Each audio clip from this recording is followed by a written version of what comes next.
I wanted to marry the future Demoness. Inside the Hall of Supreme Harmony, the atmosphere was suffocating. My father, the emperor, sat upon the throne, his majestic voice pressing down on the civil and military officials until every head was bowed. If there is business, speak. If not, the court is adjourned. Father, I called out, my voice sounding a bit lazy in the heavy silence. Your son has a request. The officials couldn't help but steal glances at me. I was wearing a black robe embroidered with cloud patterns, standing right at the front of the line. My father, the emperor, the man everyone called the Fifth because of his rank among his own brothers, opened his eyes slightly. The rhythmic tapping of his finger on the armrest stopped instantly. Speak, he commanded. I wish to marry Yi Lian, the daughter of General Yi Fan, I said, my voice ringing clearly through the hall. I ask for your imperial blessing. Silence. It was the kind of silence that felt like death. To my right, the Duke of the State, Yi Tiance, had been dozing off. The moment he heard the names of his son and granddaughter, his eyes snapped wide open.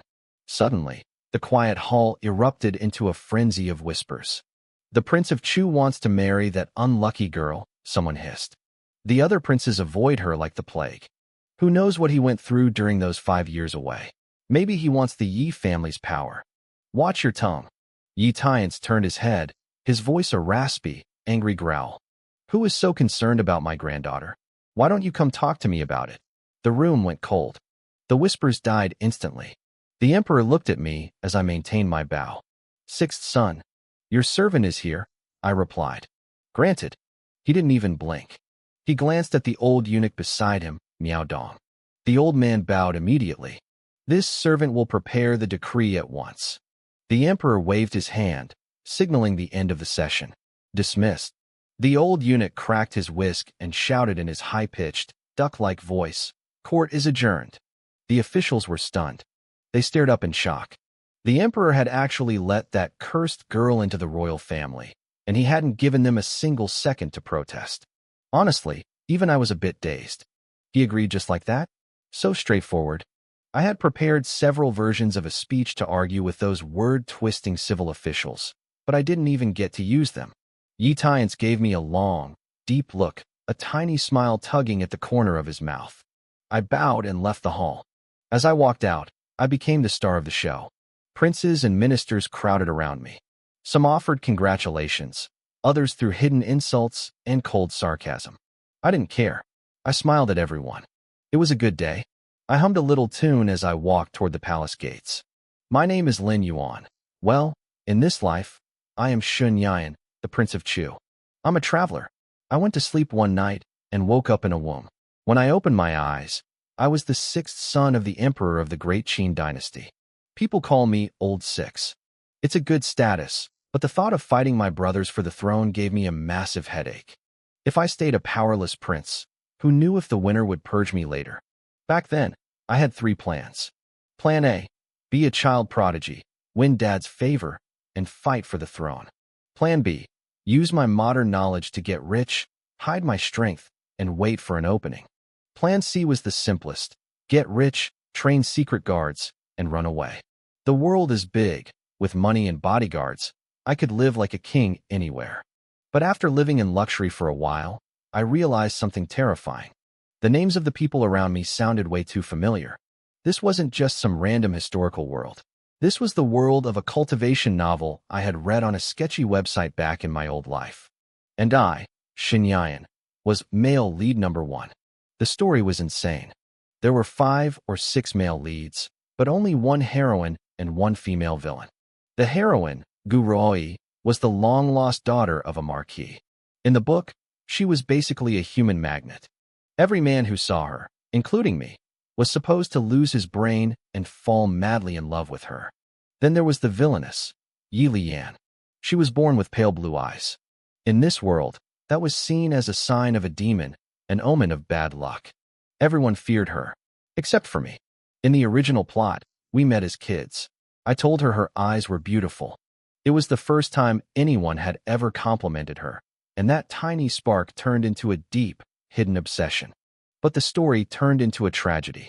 The original me fell for the heroine, and Yi Lian went insane with jealousy. She became a literal demoness, trying to destroy the dynasty. The ending was a total wreck. Everyone lived happily ever after except for the villainess. She died by my sword. Then, the heroine, supported by all her male lovers, became the first female empress of a different surname. Thinking about it now, I can't believe I actually finished reading that garbage. But since I know the plot, there's no way I'm following it. The role of male lead. Anyone can have it. I'm out. The heroine? If you guys want to join her harem, be my guest. I'm going to marry the girl who only has eyes for me. People call her a demoness? Let them try saying that to my face. I've been laying low for years, and while I might be a little nervous about facing my father, I'm not afraid of anyone else. Prince of Chu, a voice called out. It was Yi Tiance. He caught up to me and bowed. I gave him a warm smile. General Yi. I must thank you, Your Highness, he said. His voice was soft now, nothing like the lion who had roared in the hall earlier. I waved it off. I made a promise to Lian years ago. I don't break my word. Yi Tiance stunned for a moment, then smiled. Have you had breakfast? Perhaps we could eat together? Actually, I heard a new morning tea house opened in the North Market, I said. Have you been? He sighed. I'm ashamed to say I rarely go out unless it's for court. Old age makes me lazy. No matter. I haven't been either. Let's go see what the fuss is about. Haha. Then I'll let Your Highness show this old man the world. As we walked through the North Market, I looked at the ancient buildings lining the streets. I've been gone for 5 years, I mused. The capital has changed so much I hardly recognize it. Yi Tiance couldn't help himself. If I may ask, where exactly did Your Highness go during those 5 years? I chuckled. When I was 13, I had left a single note and vanished from the palace. My father had been furious, turning the entire state machine of the Great Qin dynasty upside down to find me, but I had simply disappeared. I disappeared when I was 13, leaving only a single note. My father, the emperor, had turned the entire state machine of the Great Qin dynasty upside down just to find me. For 5 years, the search never stopped. Then, just as suddenly as I had vanished, I returned to Tianwu City. It caused a massive stir. After being confined to the palace for half a year, I wasn't just a runaway prince anymore. My father titled me the Prince of Chu, a rank of immense prestige. His favor made everyone uneasy. The emperor was in his prime, and while the throne wasn't up for grabs yet, people were already picking sides. My sudden return made the political waters very murky. What did I do for 5 years? I repeated Yi Tiance's question. I looked up at the vast, blue sky. I entered the martial world. I met some people. I fought a lot of battles. I found some treasures, searched for my own path, and took a good look at the world. I gave him a modest smile, but the truth was deeper than a few stories could cover. Yi Tiance laughed and stroked his beard. He was a military man, but he had tasted the life of the wandering martial artist in his youth. The martial world is vast, he said, his eyes gleaming. If I were young again and had no burdens, I'd be out there with a sword and a horse. Tell me, Your Highness, was it interesting? Much more interesting than Tianwu City, I said softly. We both burst into laughter. Across the city, in a quiet pavilion by a lake, a different scene unfolded. The sound of a zither drifted through the air, clear and sharp like a sword in a deep valley. Yi Lian sat there, her skin as pale as frost, looking like a goddess descended to earth. Her eyes were beautiful, but her long, dark hair fluttered in the spring breeze as her fingers danced across the strings.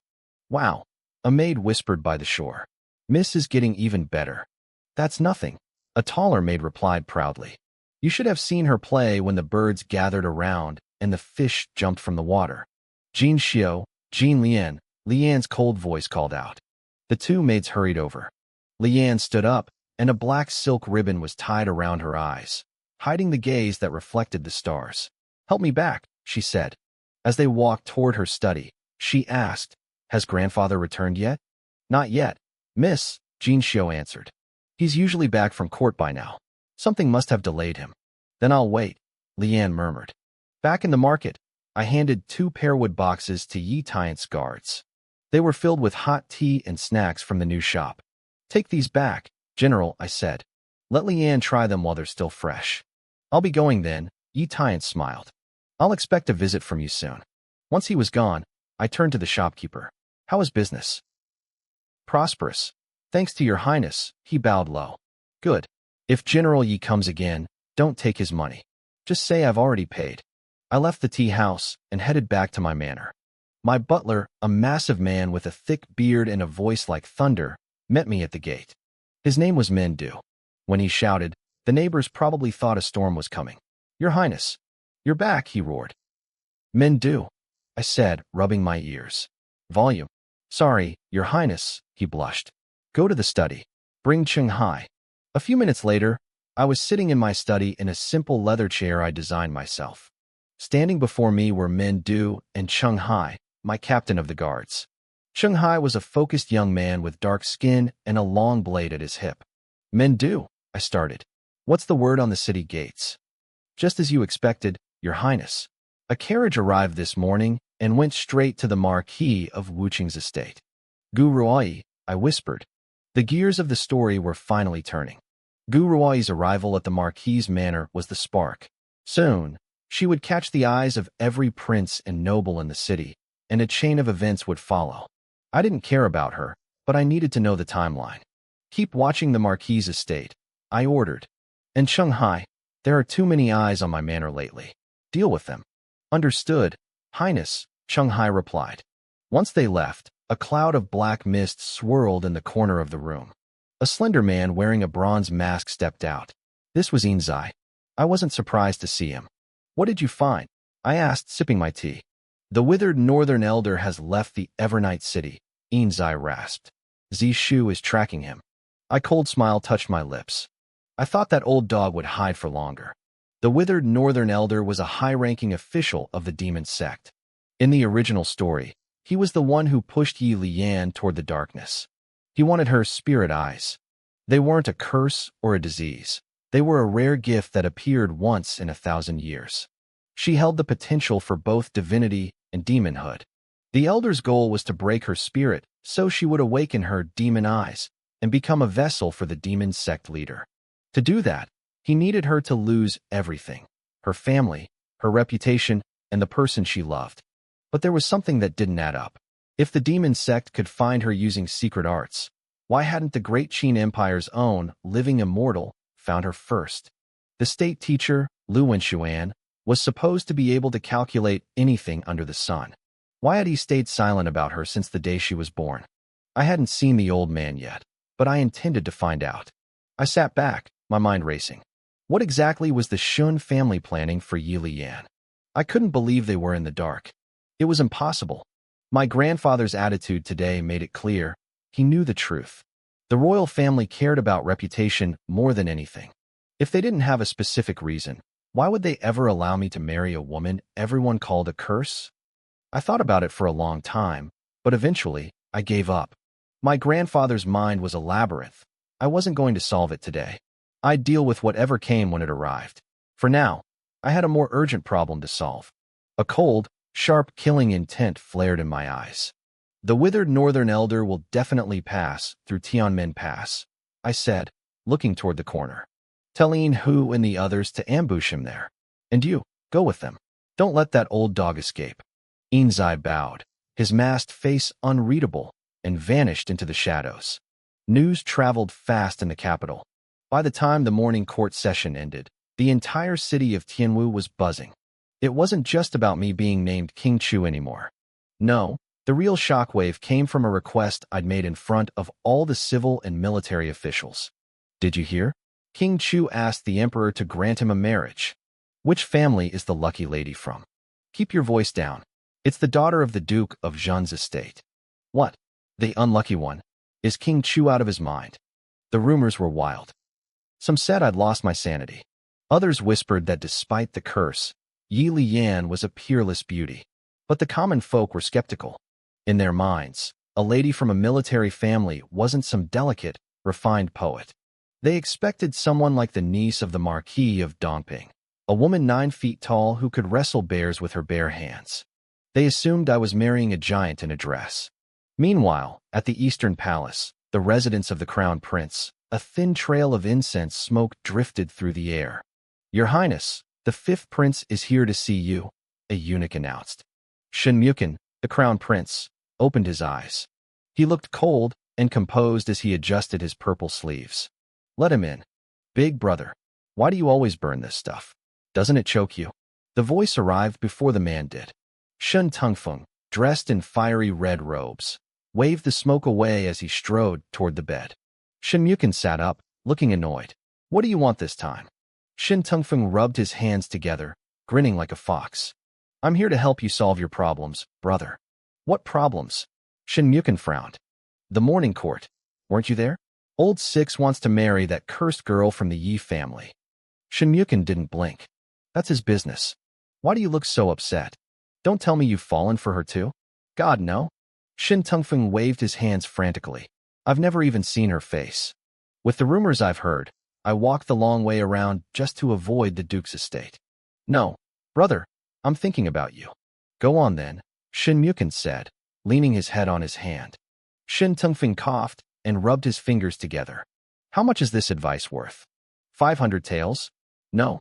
300? He watched his brother's face and quickly corrected himself. 200. 200 is enough. Achan, Shin Mukin called to the eunuch, show him out. Wait. 100. Just 100 taels. Brother, you wouldn't let me starve in the streets, would you? Shin Mukin sighed and raised a hand. Speak. Shin Tungfeng brightened up immediately. If old Six marries that girl, he gets the Yi family behind him. Sure, she's cursed, but the Yi family has massive influence in the military. The Duke is a veteran of 2 reigns. He was the Grand Marshal. If a man like that supports old Six, don't you feel threatened? Why should I? Shin Mukin asked, seemingly indifferent. Aren't you afraid he'll? Shin Mukin cut him off with a look so cold it froze the words in Shun Tungfeng's throat. What have I told you? Some things should stay buried in your gut. Never say them out loud. I just meant, we should ruin the wedding, Shin Tungfeng muttered, scratching his head. He needed his brother to stay on top, so he could keep living his playboy lifestyle. The imperial decree has been issued, Shin Mukin said, standing up. There's no taking it back. Unless you want to go tell father he made a mistake. Shin Tungfeng turned pale and waved his hands. No way. Father would skin me alive. Shin Mukin walked over and patted his brother's shoulder. Next time you need money, just ask. Stop making up excuses. And try to behave so father might actually give you a title one day. Maybe then you can move out of the palace. I'm trying, Shin Tungfeng complained. But father deducts my allowance every month. I'm broke and hungry. How am I supposed to behave? Stop visiting brothels and getting into trouble, Shin Mukin snapped. Achan, take him to get his money and get him out of here. Across the city, at the Duke of Zhen's estate, a high-ranking eunuch named Su arrived with a golden scroll.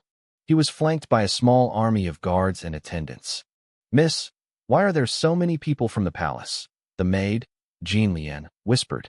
Be quiet, Yi Lian murmured, her voice trembling slightly. Duke Yi Tian stepped forward, cupping his hands. Manager Su.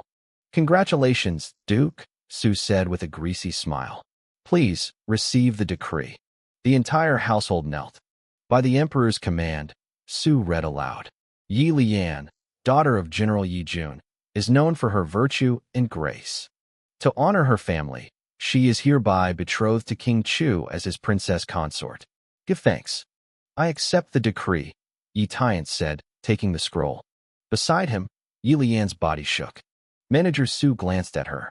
People called her a curse, but even with the black silk ribbon covering her eyes, her beauty was undeniable. He finally understood why a prince would want her.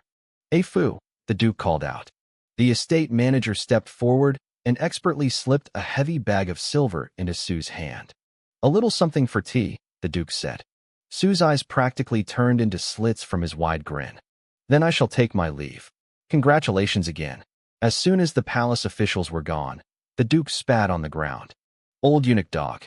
He hated being polite to those people, but today, he was in a good mood. "Miss, are you okay?" Jean Xiu cried out in worry. The Duke turned around and froze.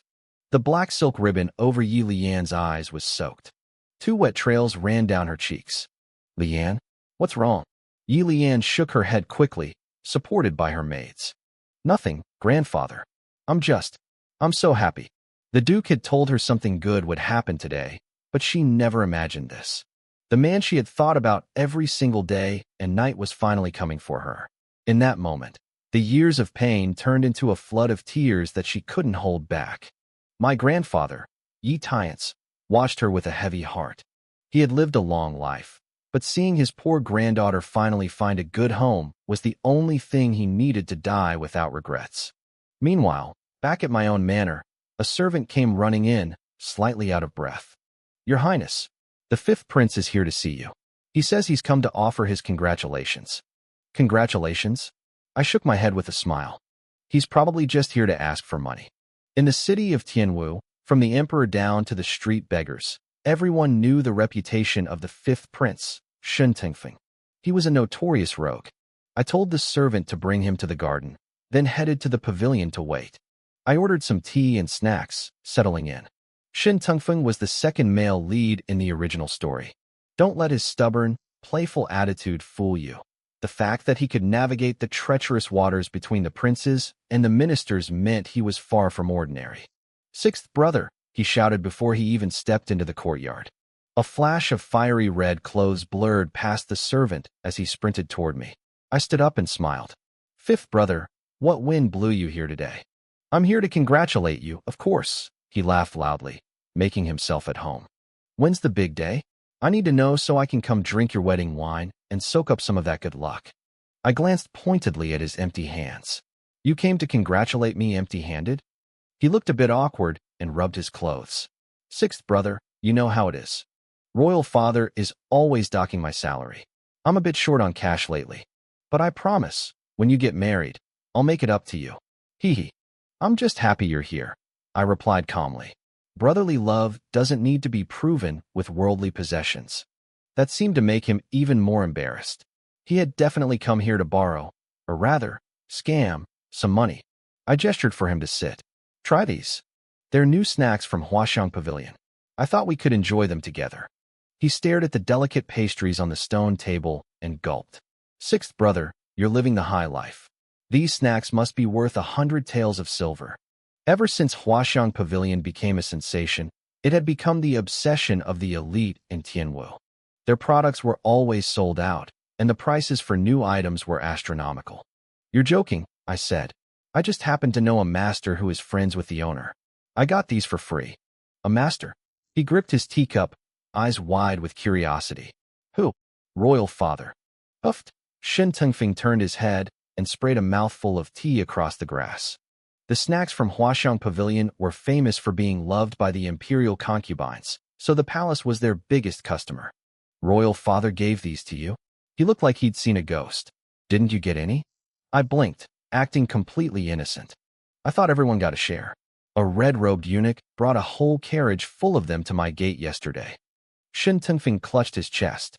He lived in the palace, yet he hadn't seen a single crumb. Did our father dislike him that much? Or had he just forgotten he existed? To vent his frustration, he began stuffing the pastries into his mouth like he was seeking revenge. He choked a few times, but he didn't stop. They were sweet in his mouth, but his heart was bitter. "If you like them that much, take the rest home," I offered. "I can't finish them all anyway." "Oh, sixth brother, you're too good to me." He wiped his mouth, looking genuinely moved. "Don't worry. If you ever need anything, just ask. I've got your back." After making his grand promises, he left the manor carrying a huge bag of snacks. But as he walked past a gambling house and heard the familiar shouts of the players, he suddenly froze. Wait, hadn't he gone to the Chu Manor to borrow money? How did he end up leaving with nothing but a bag of food? "Damn it," he muttered. "I got played by old Sixth." He looked at the bag of snacks and realized he needed a sucker to buy them. He spotted a young man in expensive silk robes and grabbed his arm. "Hey, brother. You look like a man of taste. I have these rare snacks from Huaxiang Pavilion. 500 taels, and they're yours. It's a steal." The young man looked at him like he was an idiot and shoved his hand away. "Are you sick? Where did this lunatic come from?" Slap. Shen Tengfeng's smile turned predatory. He delivered a stinging backhand and flashed his golden imperial waist plate. "Look closely at who you're insulting. Do you know the penalty for insulting royalty? I'll ask you again. 500 taels. Buying or not?" You're the fifth prince?" The young man turned pale, clutching his swollen cheek. "You just insulted me. You understand the situation, right? The young man looked like he was about to cry. Your Highness, I only have 200 taels on me. That's fine. I like making friends. Today, you're my friend. Come, let's go have a heart-to-heart talk. Shen Tengfing slung an arm around the guy's shoulder and led him away, grinning like a maniac. He had expected a small fish, but he'd caught a fat sheep instead. Back at the manor, I called for my guard, Mindo. Go to Huaxiang Pavilion. Get some fresh snacks and a fruit cake. Mindo hesitated. Is that all, Your Highness? Are we heading to the Duke's estate? That's all. And take this. Show it to the owner, and he'll know what to do. I tossed him a black iron token. Once he left, I sat by my chessboard and closed my eyes. I released my spiritual sense, letting it drift outward until it hit an invisible wall. I was still just a bit short of the next realm. They say that at the highest level, one's mind can travel 10,000 miles in an instant. The original plot of this world was now just a reference. The future was unknown. But as long as I had enough strength, I didn't need to fear the unknown. You're finally here, I whispered without opening my eyes. Care for a game? A man in long, flowing black robes appeared and bowed. Fuxing greets the prince. Fuxing was the leader of the Shadow Guards, a secret force I had built myself. It was made up of orphans I had raised and talented outcasts I had recruited. It wasn't a massive army, but it was enough to protect those I cared about. Without a word, he sat across from me and placed a black stone on the board. I smiled and countered with a white one. Later that day, as my carriage rolled through the streets, my guard Shanghai leaned close to the window. Your Highness, someone is following us. His hand was tight on his sword hilt. He had already cleared out the spies around the manor, but new ones had appeared. Don't worry about it, I said from inside the carriage. Someone will handle it. The old men in the court were getting restless. Ever since I moved out of the palace, they wanted to know everything. Even when I went to the bathroom, they sent these low-level thugs to test the waters. They were like flies. If you don't swat them, they just keep gathering. I lifted a corner of the curtain and glanced into a dark, narrow alley we were passing. From the shadows, I heard the faint, sharp sound of blades cutting through flesh. Then, the faint scent of blood drifted into the air. Fuxing vanished back into the darkness of the alley. I pulled the carriage curtain shut, my hand steady. This was Tianwu City. Right under the emperor's nose, people died every day just to serve the interests of the powerful. It was a cold, brutal reality. Your Highness, we have arrived at the Jinghua mansion, Shanghai announced. He helped me down from the carriage. Old General Yi Tiance was already rushing out to meet me, alerted by his stewards. Prince Chu, I didn't expect such an honored guest today, he shouted, his voice booming. I smiled and bowed slightly. General Yi, I came in a hurry last time. I brought some small gifts today. I hope you won't despise them. He laughed, his face beaming with genuine warmth. You're too kind. Why bring gifts to my house? We exchanged pleasantries as we walked. Truth was, I had been running to this mansion to play with his granddaughter, Yi Lian, since we were children. We were childhood sweethearts. In many ways, Yi Tiance probably knew me better than my own father, the emperor. He trusted me. When I suddenly left Tianwu City, poor Lian had withered away from missing me. If it wasn't for the letters I sent to prove I was safe, she might have fallen ill from a broken heart. Time really did fly. The little sixth prince had grown into the Prince of Chu. We moved into the main hall. Yi Tiance knew exactly why I was there. He wasn't the type of man to get in the way of a young couple. Your Highness, I have some business to attend to. I'll have the chef prepare a feast to welcome you back, he said. I nodded. Please, don't let me keep you.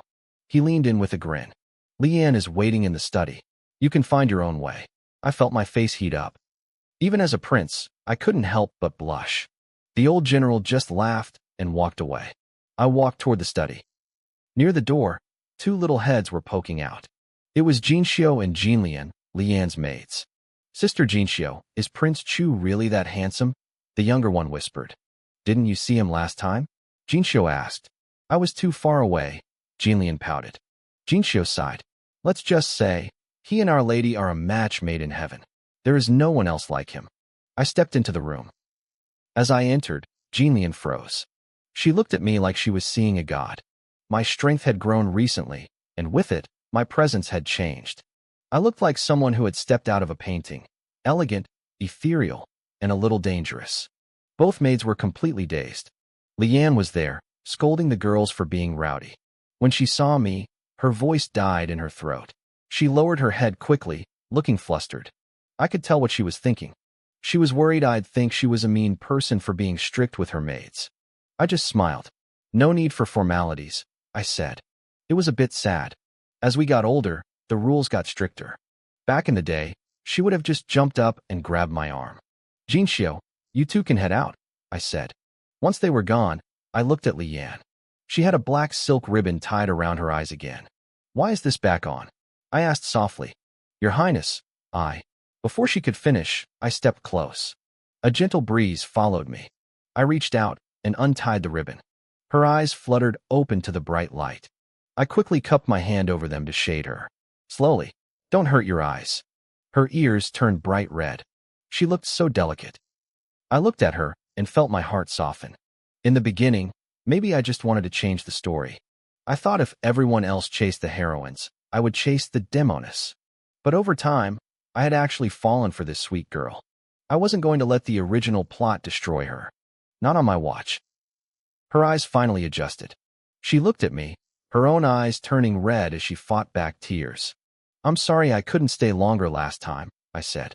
Her eyes were still the most beautiful things I had ever seen. She shook her head, her face flushing like a peach blossom. Just having you here is enough. I hesitated, then reached out and took her hand. She trembled, but she didn't pull away. In this world, holding hands was a massive deal. If the scholars saw us, they would be writing angry poems for weeks. I didn't care.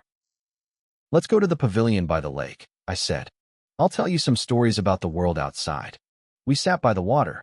She leaned in, her blue eyes bright with curiosity. Your Highness, who is stronger, the four-sword immortals or the sword saint? She asked. She had spent her whole life inside these walls. The outside world was a mystery to her. I took a sip of tea. In my opinion, the old sword saint. That title alone puts him above the rest. I went to southern Jian City 3 times to challenge him. The first time, I knew I couldn't win, so I ran. The second time, I stayed. He broke a few of my ribs. Leanne gasped, her face turning pale. She grabbed my sleeve, her hands shaking. Ribs? I have medicine. My father left some in the mansion. I'll go get it right now. I caught her hand and laughed. Silly girl, I said, a soft smile tugging at my lips. If you have spirit medicine here, do you really think the Imperial Palace is lacking in it? Relax. Your prince is perfectly fine. Leanne blushed, her face turning a delicate shade of pink. Your Highness, Leanne isn't silly, she murmured in a voice so sweet it made my heart skip a beat. She was too cute. I couldn't take it anymore. In that moment, I made a silent vow. In the next couple of days, I was going to find her grandfather and set a wedding date. We were getting married. It had to happen. Prince of Chu, Miss. Jinxiu came running toward us, breathless. The 5th prince, Shen Tingfeng, has arrived. I raised an eyebrow. Shen Tingfeng really lived up to his reputation for showing up wherever there was free food and drink. To think he had even followed me to the Jinghua mansion. Let's go meet my 5th brother, I said to Leanne. He just shook me down for a big bag of pastries earlier today. Your Highness, wait a moment. Leanne instinctively reached for the black silk ribbon on the table. She wanted to cover her eyes again. I moved faster and grabbed it first. Silly girl, why do you keep wearing this? But, Your Highness. She lowered her head, her voice trailing off. I knew why she did it. I knew about the rumors. To the world, she was the omen of misfortune, a demoness. Those words were like thorns buried deep in her heart. Covering her eyes was her way of hiding, a small bit of self-deception to dull the pain. She probably spent her nights wondering if someone like her was even worthy of me. She probably thought it was better to hide in a corner and watch me from afar. She probably blamed herself for her mother's death. What was going on in that little head of hers? I placed my hand on her forehead. The warmth of her blush had already spread down to her neck. Forget the rumors, I said firmly. Those people are just blind. As long as I'm here, I won't let you wear that ribbon again. You are my future princess. If anyone dares to mock you, I'll make sure they regret it. I looked at her with total seriousness. I felt like a protagonist from one of those over-the-top romance novels. It was a bit cringy when I thought about it, but I meant every word. Leanne's eyes filled with tears. She couldn't hold back her emotions any longer and threw her arms around me. "Silly girl," I whispered, laughing softly as I wrapped my arms around her slender waist. Nearby, Jinxiu let out a small burp and covered her mouth. She hadn't eaten anything, but watching us, she felt strangely full. In the main hall, old General Yi Tiance was looking at Shun Tingfeng with a forced smile. "The fifth prince is a rare guest indeed. I came specifically to congratulate the Duke," Shin Tingfeng said. He had just finished a lavish meal at a tavern and happened to be wandering nearby. He figured he'd drop in to see if he could score more free food. He wasn't actually afraid of the misfortune rumors. If Lian were truly a curse, the Yi family wouldn't have been fine for the last decade, and the emperor would never have allowed her into the royal family. Only fools believe those stories. "I thank the prince for his kindness," Yi Tiance said, bowing slightly. After the formalities, the two just stood there, staring at each other. The silence grew awkward. Yi Tiance's brow twitched. It was almost dinner time. Why wasn't this kid leaving? The Jinghua mansion didn't have a plate for him. Shin Tengfeng's smile was starting to freeze in the wind. He was a prince, for heaven's sake. He came to offer congratulations, and the Duke wasn't even going to offer him a meal? "Fifth brother? What a coincidence," I said, walking in with Lian. "Sixth brother." Shin Tengfeng looked startled. He cursed under his breath. Why was I everywhere? He started to say something, but then his eyes locked onto the two women behind me. He froze. His jaw practically hit the floor. Asterisk, holy crap. A fairy. "Greetings, fifth prince," Lian said, bowing gracefully alongside Jinxiu. Her pale blue eyes shimmered like clear water in the sunset. "Sixth brother, who is this?" Shin Tingfeng stammered. I smiled, pride swelling in my chest. "This is my future wife, Yi Lian." Lian lowered her head shyly. Shin Tingfeng looked like he had been struck by lightning. Now he understood why I had begged the emperor for this marriage in front of the entire court. Compared to her, the fair beauties of the city looked like common stones. He couldn't believe the Yi family had been hiding a literal goddess in their house all these years. He felt a sharp pang of jealousy. "Sixth brother, you have incredible luck," he managed to say, giving me a thumbs up. He probably didn't realize that if he had tried to move on her first, he would have been closer to death than he'd ever been in his life. "Thank you for the blessing, fifth brother," I said. I knew that by tomorrow, a new rumor would sweep through the city. In any era, beauty mattered. If you were beautiful enough, even a sin became a charm.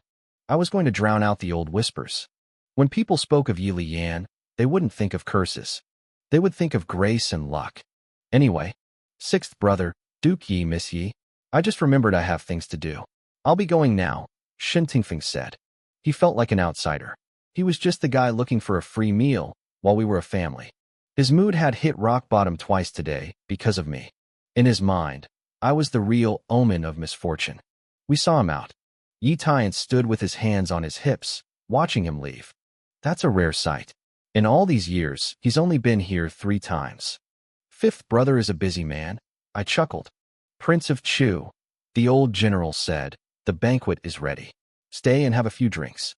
"I'd be honored, General." "Haha, excellent. After go to the cellar. Get the good stuff from the very back. Tonight, the prince and I drink until we drop." The next morning, the sun rose over the city. I stretched as I walked back into the Chu mansion. My head was pounding. Old General Yi had really put me through the ringer last night, and then I'd had to suffer through the early morning court session. I felt exactly like a high schooler who had pulled an all-nighter and then had to sit through first-period math. I had tried to nap in a corner during the meeting, but the officials wouldn't stop screaming. They were arguing, crying about being poor, and begging for money. The royal court was louder than a wet market. My brother, the crown prince, kept trying to quiet them down, but it only worked for a few minutes at a time. I envied my younger brothers who weren't 15 yet. They didn't have to attend these meetings. Then there was Shun Tingfeng, the king of slackers, who somehow always found a way to skip. "Mindu," I said to my attendant, "I'm going to sleep. Wake me at noon." Mindu pulled a slip of paper from his sleeve. "Your Highness, according to the schedule, you are required to go to the academy at 4 o'clock today for your studies." I froze. The academy? The Tianwu Academy. It was the royal school for princes and children of high-ranking officials. The head teacher there was no ordinary scholar. He was Zhou Xiao, the top disciple of the literary saint. Even the crown prince had to bow and call him teacher. My peaceful morning was officially over. Ever since my fifth brother took the throne, the great Qin dynasty had been swept up in a new era of martial spirit. He believed a man should be able to stabilize a nation with literature, but defend it with the sword. Because of this, he placed an incredible amount of weight on education. He built academies everywhere and established a rigorous examination system to scout for talent. Basically a version of the ancient civil service exams I knew from my old life. But for us princes and princesses, the rules were even harsher. It didn't matter if you held a government position or a noble title. You weren't excused from the academy until you officially graduated. "I'm not going," I said, my answer short and final. Mendu looked worried. "Your Highness, if you don't go, how will we explain it to His Majesty? The Academy keeps a strict register. They know exactly who shows up and who doesn't. At the end of the day, that list goes straight to the palace for the Emperor to review." I waved him off, completely unbothered. At worst, I'll just go see him tonight. Besides, what's the point of learning that stuffy literature? If I really wanted to impress people, I could just plagiarize a few famous lines from the 4 books and 5 classics. I'd be hailed as a literary saint on the spot. I had better things to do with my time, like heading back to the Jinghua mansion to hold Lian's hand. Mindu gave me a thumbs up. "Your Highness, you're bold. Go get me something light for lunch," I ordered. "Yes, Your Highness. I'll arrange it immediately."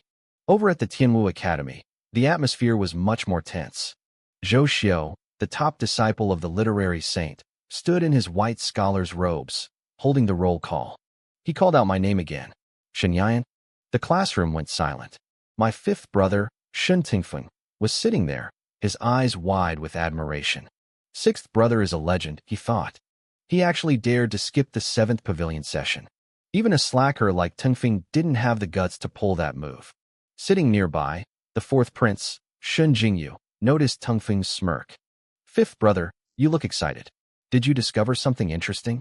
Tingfeng rubbed his thumb and forefinger together, the universal sign for cash. "Fourth brother, I found a massive secret, but it depends on how sincere you are."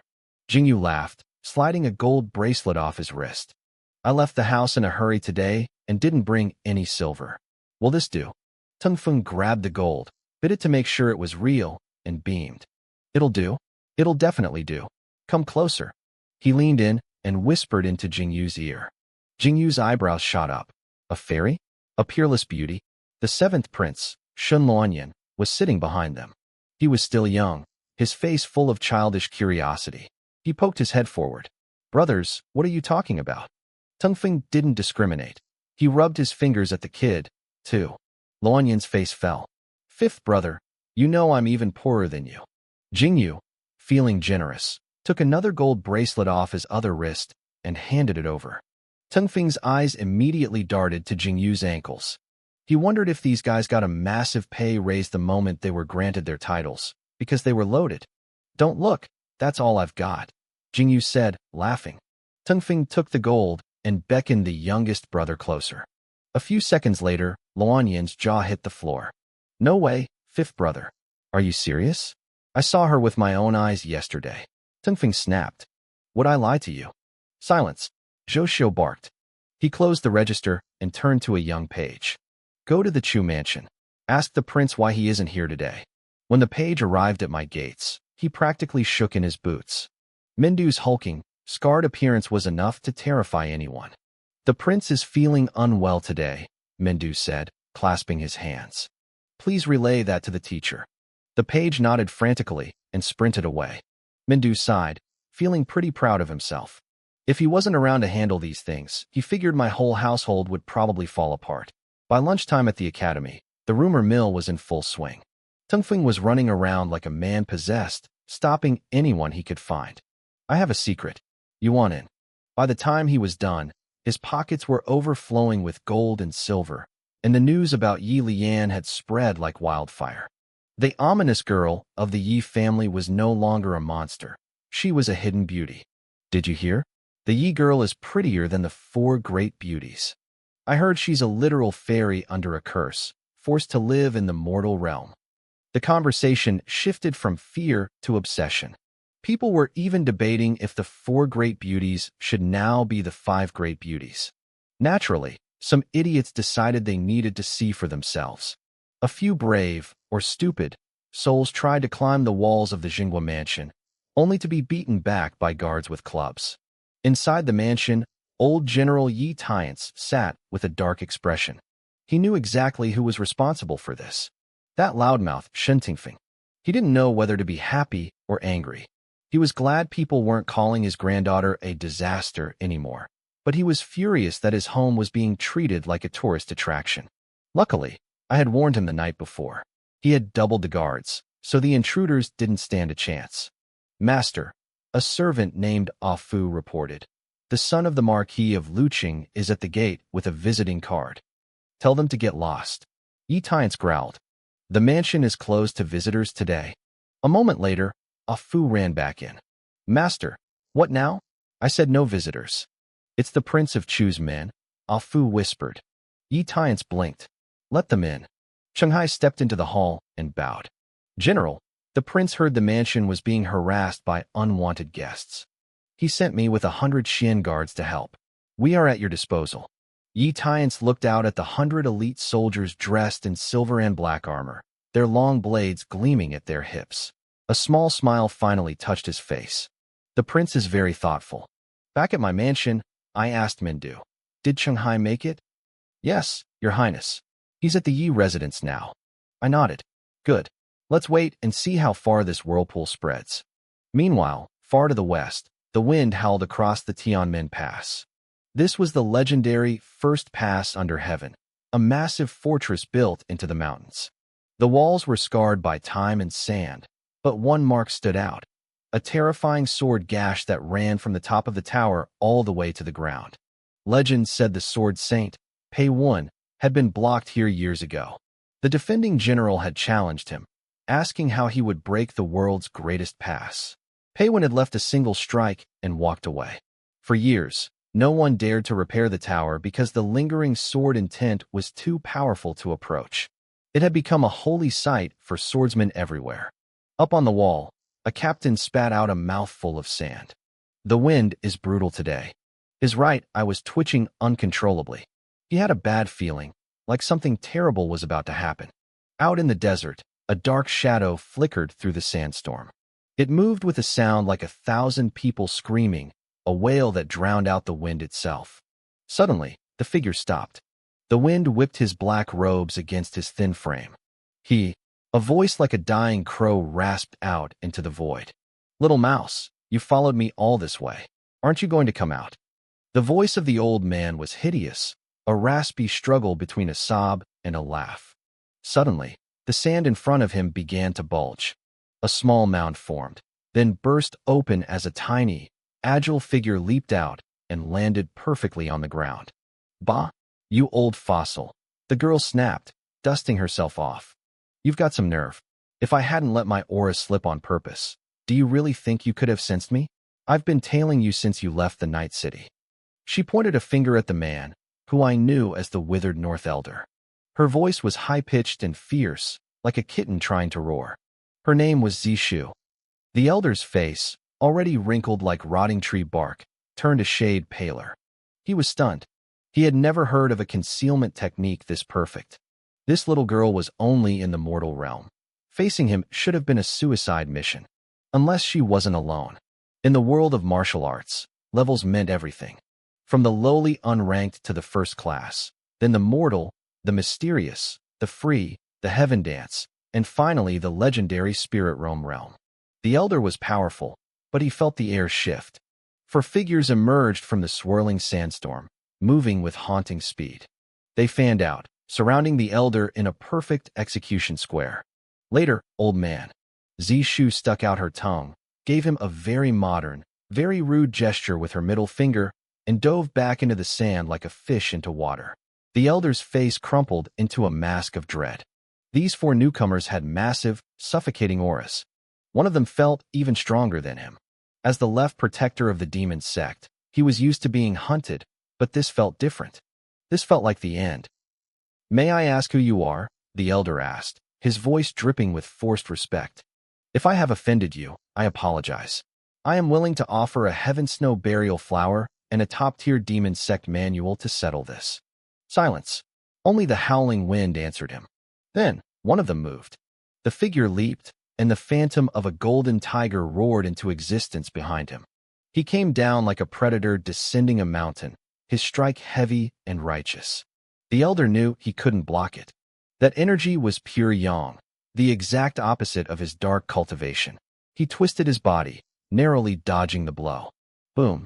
The foot hit the sand where he had stood, sending a shockwave that kicked up a 3-meter-high wall of grit. Before he could breathe, 3 arrows whistled through the dust, aiming straight for his skull. Wailing palm, the elder screamed. A purple, ghostly hand manifested, smashing the sand wave and swiping at the arrows. He managed to break 2, but the third grazed his cheek, tearing away a strip of skin. Black, foul blood splattered his face. He looked like a demon crawling out of hell. He scrambled back 10 meters, his black robes fluttering. A rain of spear shadows fell from the sky, exploding around him. Demon-subduing staff. A heavy wooden staff cracked the air, coming down toward his head. The elder cursed. A monk? Where did a bald-headed monk from the Tianmu temple come from? He gathered his ghostly energy and caught the staff with his bare palm. For a second, they were locked. The elder's eyes turned murderous. He prepared another wailing palm with his free hand, but the man with the tiger aura was already there. A golden fist slammed into the elder's chest. The golden tiger roared. The ghostly energy shattered. The elder spat out a mouthful of blood and flew backward. While he was midair, another arrow tore through his hand. He rolled across the sand and struggled to his feet. But instead of weakening, his aura began to explode. He was desperate. Stop, the man named Enro said, waving the others back. He took a hidden dragon pill. He'll be in a berserk state for the next 15 minutes. Fall back. A man in a black hat named Wu Ma didn't say a word. He just drew his bow, channeling every drop of his energy into a single arrow. I'll kill you. I'll kill all of you. The elder shrieked, his eyes bulging and bloodshot. The arrow flew. It was a red streak that pierced the elder's forehead without resistance. Boom. The energy exploded. Pieces of black cloth drifted through the air like burnt paper. Is he dead? Wei Yang asked, lowering his spear. Enro frowned. His eyes sharpened. No, it's the golden cicada shedding. He's running. Chase him. Thousands of meters away, a pale, skinless-looking figure was sprinting naked across the desert. It was the elder, having sacrificed his outer layer to escape. He just had to make it back to the Night City. If he survived, he promised himself he'd tear those people apart. He'd turn that little girl's skull into a wine cup. Through the haze of the storm, he saw a figure walking toward him. Hope flared in his chest. Was it a reinforcement from the city? He ran harder. But as he got closer, he saw a bronze mask. A mask of a long-lived beast. The world seemed to slow down. The masked man walked past him without a word. Click. The sound of a blade being sheathed echoed in the wind. The masked man kept walking toward the Tianmen Pass. Behind him, the elder stopped. Black blood dripped onto the sand. His last thought was a realization of the power he had just encountered, half-step spirit realm. The elder's body split perfectly in two, rolling down a sand dune until the desert buried him forever. Back in the capital, at the Crown Prince's manor, the atmosphere was much calmer. Your Highness, a eunuch reported, the Prince of Chu has moved 100 elite guards to the Jinghua mansion. My brother, the Crown Prince Shen Mukin, lay on his couch, his long black hair spilling over his silk robes. He looked bored. My sixth brother certainly is protective of his sweetheart, isn't he? He yawned. Our fifth brother visited the Yi mansion yesterday. I assume the rumors about Yi Lian started with him. You are wise, Highness. Mukin chuckled. It wasn't wisdom. He just knew how his brothers operated. Keep a close eye on the Chu mansion. With most of his guards gone, someone is going to get restless tonight. The eunuch gasped. You mean, someone will attack a prince in the city? No one is that stupid, Mukin said, shaking his head. But they won't let him sleep peacefully. My brother has been away for 5 years. He came back with too many secrets, too many chips on the table. People are scared. They want to see what he's actually holding. Don't you want to know, Highness? I do. but I'm not in a hurry. Someone else will do the dirty work and bring me the answers. Mukin dismissed the eunuch, then looked at his personal attendant. Achan, I'm tired. Let's rest. As the night deepened, I sat in my own study, staring at a chessboard. I sighed, rubbing my temples. I lost again, I said, looking at Fuxing. Fuxing kept his eyes half closed and nodded slightly. You did, Your Highness. The whirlpool was spinning, and just as I expected, it had come back for me. Fuxing looked up at the darkening sky, his eyes sharp. Your Highness, do you need me to step in? No need, I said with a light chuckle. I've already made the arrangements. To be precise, someone else is going to help us tonight. I stretched my arms. Let's eat first. I'll probably have to take a trip to the palace later. Fuxing looked curious. Is it because of the academy? I hope so, I replied. After dinner, I stood in the courtyard and performed a full set of radio gymnastics. It was a strange sight for this world, but it helped me stretch my muscles and clear my head. They're here, Mindu shouted as he ran toward me, his voice urgent. I didn't even look up. They're here? Where's my horse? The servants have already brought it to the main gate, he panted. I nodded and gave him one last look. Follow the plan. Everything must be exact. And if they don't show up? Mindu asked. Then wait for me to come back and go to sleep. Mindu gave me a dark, knowing grin. At the main gate, a group of riders waited. They wore red war robes and silver dragon scale armor, with heavy blades at their waists. These were the Imperial Guards. They dismounted the moment they saw me and bowed low. Prince of Chu, His Majesty orders you to enter the palace immediately. There is no time to lose. I understand, I said. I climbed onto my horse and kicked its sides. Let's go. I took off like a shot, leaving a trail of dust. The guards scrambled to their horses and raced after me. The manor wasn't far from the palace, and soon, our horses' hooves were clattering against the stones of the inner court. An old eunuch was waiting for me at the door of the imperial study. It was Zhao Hai, the head eunuch. Eunuch Zhao, I said, pulling my horse to a stop. This old servant greets the Prince of Chu, he said with a respectful bow.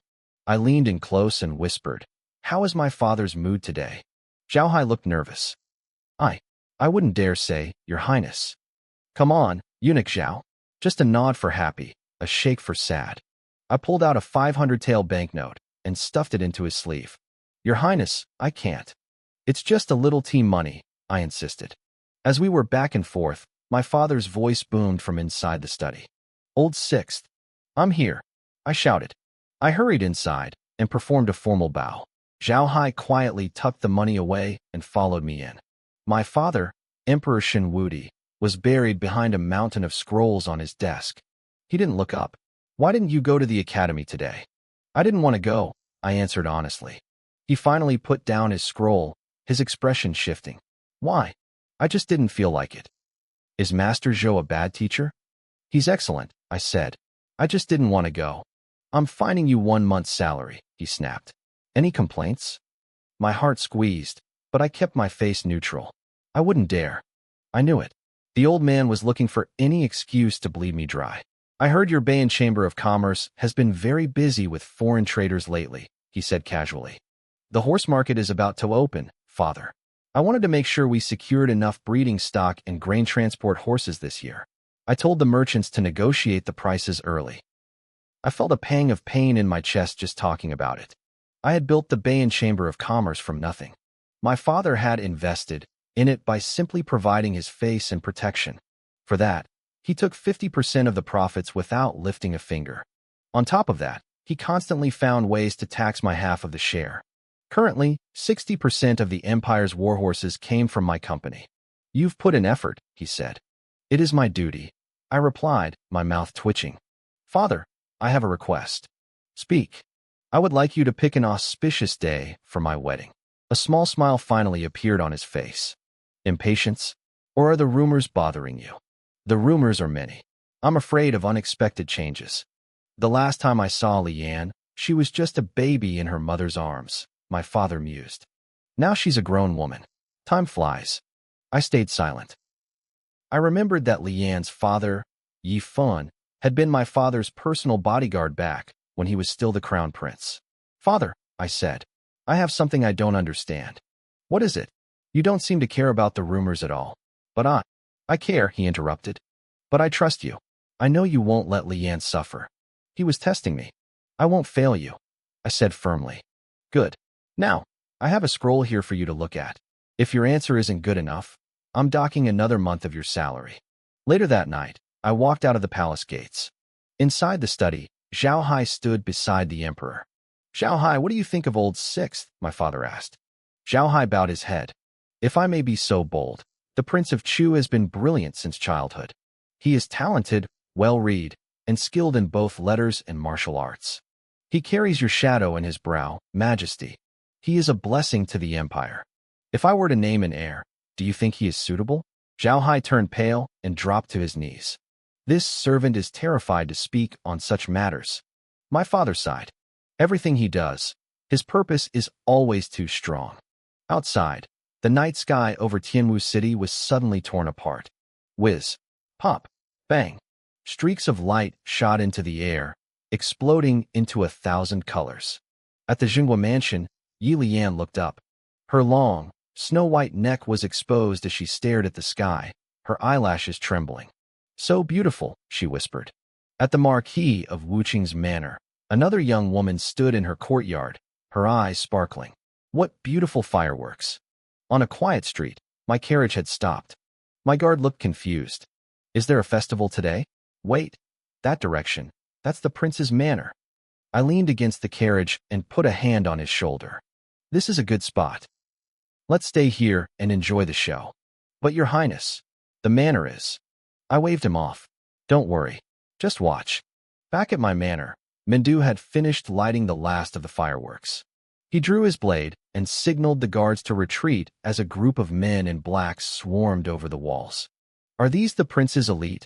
One of the intruders mocked, parrying a guard's strike. They fight worse than peasants. Shut up and search, the leader of the black-clad men barked. When the prince returned, he brought 2 large black boxes. Find them.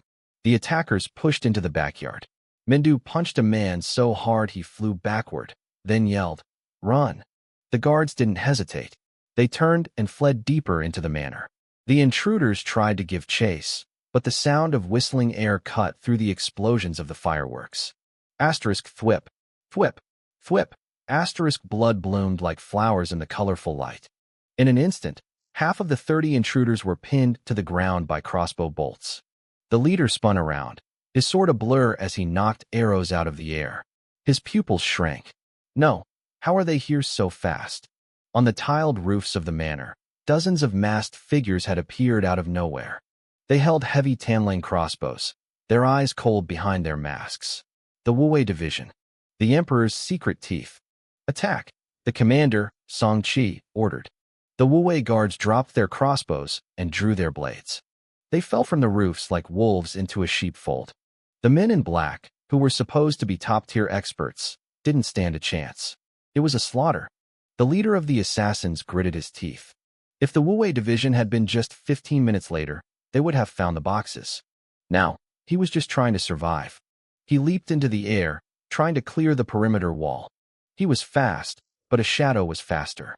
He felt a massive presence to his side and swung his sword in a blind reflex. Clang!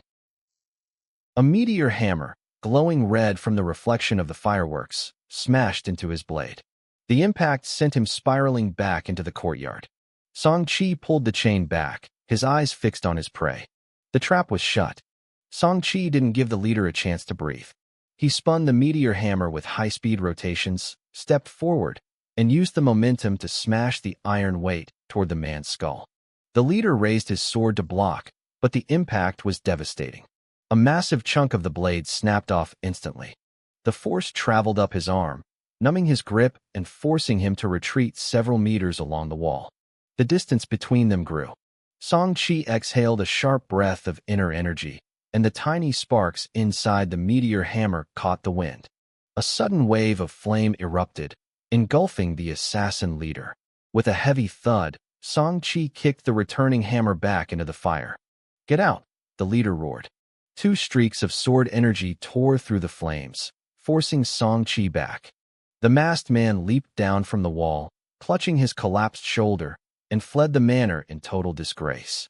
"Commander Song, Why aren't we chasing him? A subordinate asked, hopping onto the wall. Song Chi retracted his weapon, his expression cold. Lord Baihu is here. Did you leave any survivors? The subordinate gasped at the name. They were suicide squads, my lord. We couldn't keep them alive. Take the bodies and withdraw, Song Chi ordered. Wait a minute, I called out, my voice cutting through the air as I walked toward them with my guards. Is my manor a public park? You think you can just come and go as you please after causing all this damage? Does the Wu-Wei division not plan on paying for the repairs? Song Chi jumped down and bowed. Greetings, Prince of Chu. Stop the formalities, I said, waving him off. Pay up, Mindu. Mindu, my massive 9-foot-tall guard, came running from the backyard. He was wiping away fake tears, putting on a performance worthy of an award. Your Highness, he wailed. Calculate the losses, I told him. Do it right in front of them, so they don't say I'm extorting them. Song Chi looked like he was about to explode. Your Highness, we came here on orders to protect you from assassins. We were helping you. You were drawn here by the fireworks, I countered. They looked pretty, but they were actually distress signals from your own division. You weren't here for me. You were here for your own mission. Mindu started his tally. Your Highness, these green roof tiles were specially ordered from Gusu. They cost 100 silver coins each, and at least 100 are broken. And these floor tiles? Song Chi's face twitched. He knew this manor used to belong to a former prime minister and was renovated using the emperor's funds. I was essentially charging him for the emperor's property. Prince of Chu, it's been a long time. You're still as annoying as ever. A cold, crisp voice drifted down from above. A woman descended from the sky like a winter spirit. She wore a tight white robe that highlighted her graceful figure. Her hair was as white as snow, her skin like frost, and a single beauty mark sat at the corner of her eye. She was stunning. Lord Baihu. Song Chi and the guards immediately dropped to one knee.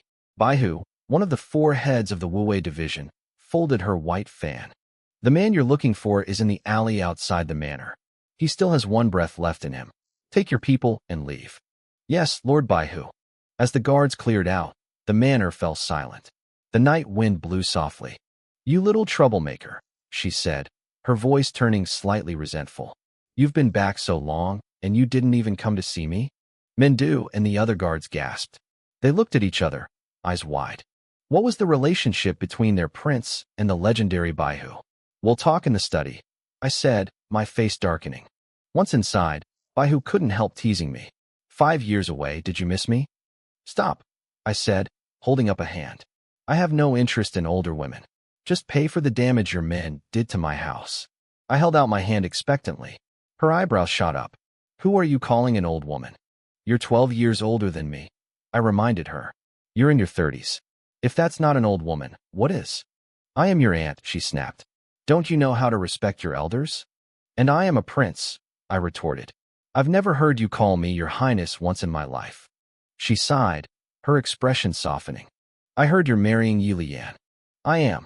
And since I'm getting married, when are you going to find a good man and settle down? Would you really want me to marry someone else? She asked playfully. Of course, I said. I'd make a fortune on the wedding gifts. You brat. I should teach you a lesson on behalf of your mother. If anyone had seen us, their jaws would have hit the floor. A high-ranking official of the Wu-Wei division and a prince were bickering like children. Eventually, we both got tired. Baihu sat down and looked at me seriously. I didn't think you'd actually come back, she whispered. Are you really ready to join this cold struggle for power? If I didn't come back, some things would never be resolved, I replied. She slammed her fan onto the desk and stood up. I may be one of the 4 heads of the division, but remember, I am your aunt. Your mother entrusted you to me. I'll be stationed in Tianwu City until the new year. If anything happens, come to me. If a prince is seen entering and leaving the Wu-Wei division, the news will reach the court in minutes, I said, rubbing my temples. Do you want me to have more trouble? She snorted. Trouble? Who would dare trouble me? Nobody dares trouble you, but they'll certainly come for me. I rolled my eyes. The Wu-Wei division was a sword held by the emperor over the martial world. Anyone who touched it was playing with fire. I have business to attend to, she said, leaving the fan on my desk. Take this. Seeing this fan is the same as seeing me. With a light hum, she vanished into thin air. I blinked. The old woman had gotten significantly stronger. Fuxing, I called out. If you fought her, what are your odds? Fuxing stepped out of the shadows. 50-50, Your Highness. 50%? That's enough. I smiled and opened the fan. It was a beautiful painting of a white tiger coming down a mountain, radiating a fierce, killing intent. This power struggle wasn't just about killing a few people or replacing an emperor. It was about the centuries-old families and noble houses, the blood-sucking spiders that lived off the great Qin dynasty. Every time the dragon moved, they bit deeper. If one dragon fell, they'd just wait for the next one to feed them. Mindu, I shouted. Here, Your Highness, he shouted, running back in. Casualties? Just a few light injuries, he reported. Some rooms were tossed, but the servants are cleaning it up. Reward everyone. Double the pay for those who were hurt. The next morning, I woke up late. The attack on the manor gave me the perfect excuse to skip the morning court session. The old man, the emperor, couldn't complain. In fact, he'd probably have to send me some sympathy gifts. Where are you going so early, Your Highness? A guard asked. The Jinghua mansion. I'll prepare the carriage. No need, I said. I'll walk. And don't follow me. I arrived at the Yi family estate, but it seemed the morning court session was running late today.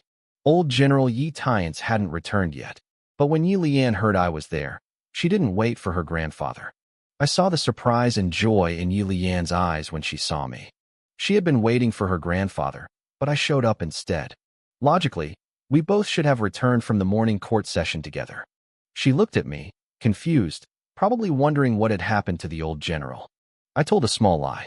I said I had some urgent business to attend to, which was why I skipped the court session, and that I was just stopping by on my way back. I couldn't tell this poor girl that my manor had been swarmed by assassins last night. If she knew, she wouldn't be able to eat or sleep for days out of worry. Lian, the weather is beautiful today, I said, offering a smile. Why don't you come out for a walk with me? I didn't want her cooped up in the mansion all day. Besides, there had been too many suspicious characters lurking around the Jinghua mansion walls lately, trying to spy on her. She needed to clear her head. Lian's eyes sparkled for a moment, but then they dimmed. She fidgeted with her hands, looking uncertain and silent. If you don't answer, I'll take that as a yes. I laughed, gently taking her small hand in mine. Wait a moment, Your Highness, she stammered, her face flushing with shyness. Lian needs to prepare. A few minutes later, she reappeared wearing a white silk veil that draped over her head. It gave her a soft, hazy beauty. I didn't mind. The political storm hadn't passed yet, and those mystical eyes of hers were far too eye-catching for the public streets. Her maids, Jinxiu and Jinlian, were beaming. They rarely got the chance to leave the estate, so they were happy to tag along. Qinghai was already there, so I had him bring 2 soldiers to follow us. As we slipped out through the back gate, old General Yi Tiance finally returned home. He had spent the morning in a heated court session. The emperor was furious about the attack on my manor and had ordered a massive investigation. Tianwu City was about to be turned upside down. When the old man heard I had kidnapped his granddaughter for a stroll, he just gave a helpless, amused smile. He had tried to take her out many times, but she was stubborn and always refused. It seemed only I could get her out of the house. Lian and I walked side by side in the lead. Qinghai and the maid stayed about 10 meters behind us, giving us some space. To get to the North Market, we had to cross the South Market. This was the district for the wealthy and powerful. The streets were lined with high-end shops selling silks, jade, and fine wine. Unlike the crowded North Market, it was quiet here.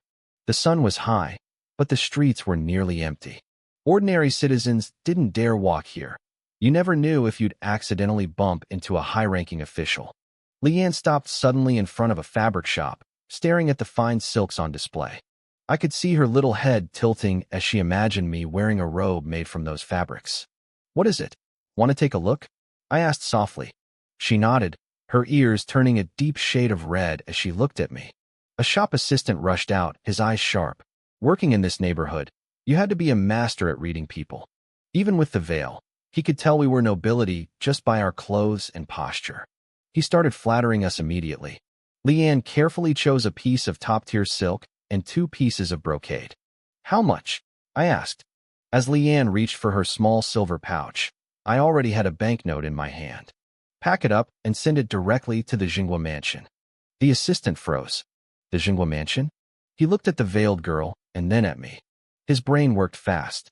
The daughter of the North General and the Prince of Chu.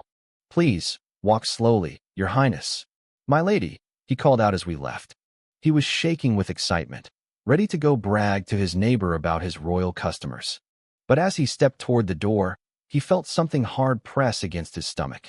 Shanghai was standing there, his hand on his sword hilt, eyes cold as ice. Watch your mouth, Shanghai hissed. The assistant swallowed hard, breaking into a cold sweat. I promise. My mouth is the tightest in the village. We kept walking. Even though the South Market was quiet, Lian was fascinated by everything. Her eyes darted around behind the veil. As we approached the North Market, the atmosphere changed. The noise grew louder, and the crowds thickened. This was the heart of the city for commoners. In our fine silk robes, we stood out like sore thumbs. People instinctively moved out of our way, creating a small, empty bubble around us. It felt like driving a luxury car through a traffic jam. Everyone gives you space because they're afraid of the bill if they scratch you. Next time, we should wear something more low profile, I sighed. Lian was getting nervous with so many people around. She reached out to grab my sleeve, but hesitated and pulled back. I saw her little movements. If this weren't such a conservative society, I would have just grabbed her hand right then and there. Don't be nervous, I whispered. I'm here. I intentionally moved my sleeve closer to her. Then, I spotted a vendor. Candied haws, I shouted. Lian jumped slightly at my sudden outburst. The vendor ran over, his eyes lighting up at the sight of a wealthy customer. I'll take 2, I said, holding up 2 fingers. Yes, sir. That will be 2 copper coins. The vendor looked nervous. Often, nobles would just take things without paying, and a poor man like him could do nothing but curse under his breath later. My smile twitched. I felt my pockets. Banknotes, silver ingots, but not a single copper coin.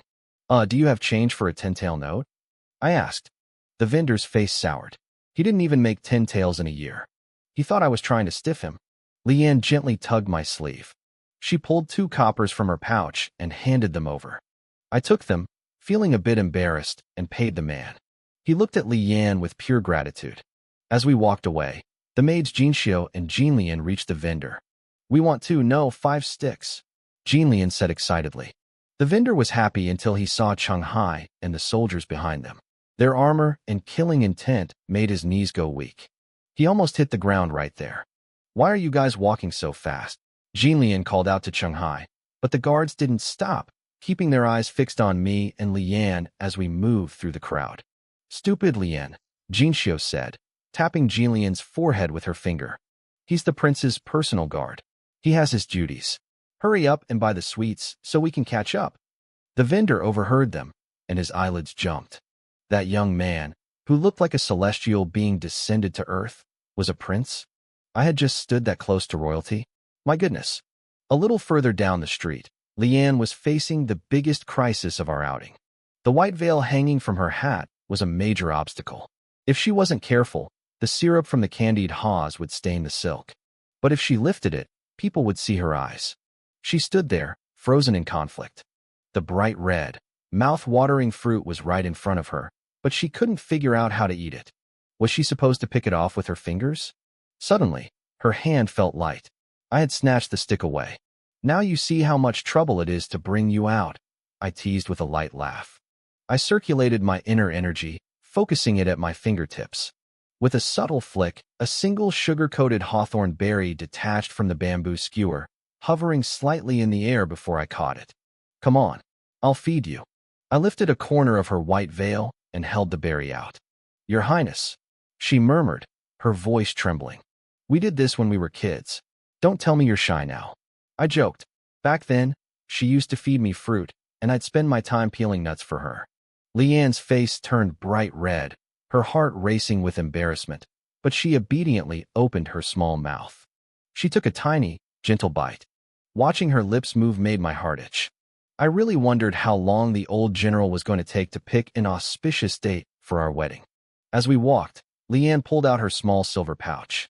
She spotted a beggar woman and her son sitting by the road, and moved to drop a few pieces of silver into their broken bowl. Clap. I reached out and grabbed her wrist. Your Highness. Leanne looked at me, confused. Silly girl, I said softly. Your kindness will end up killing them. I glanced coldly toward the alley behind the mother and son. Several scrawny male beggars were lurking there, watching her. Seeing my posture and realizing I wasn't someone to mess with, they slunk back into the shadows. Clink. I dropped a few copper coins into the bowl instead. Go buy something to eat, I told the woman. Thank you, sir. Thank you, madam. The mother and son knelt, bowing their heads in gratitude. I don't understand, Leanne said, shaking her head as we walked away. A few taels of silver is nothing to us, but it could have given them a good life for a long time. Why only give coppers? A few coppers will keep them fed for today, I explained. A few taels of silver would have made them targets. A normal person can earn a few coppers with hard work, but several taels? That's months, even half a year of income for a common family. It's enough to make people turn to murder out of greed. Leanne lowered her eyes. She was smart. It didn't take her long to grasp the dark logic behind my words. A shadow of sorrow crossed her face. I understand now. Thank you for the lesson. I sighed internally. She was brilliant, but too kind. Excessive kindness in this world only invites greater evil. I didn't want her to become a monster, but I didn't want her to be a victim either. Bringing her out to see the world, to see that it wasn't just black and white, was the right move. After another 30 paces, Leanne stopped at a stall selling hairpins.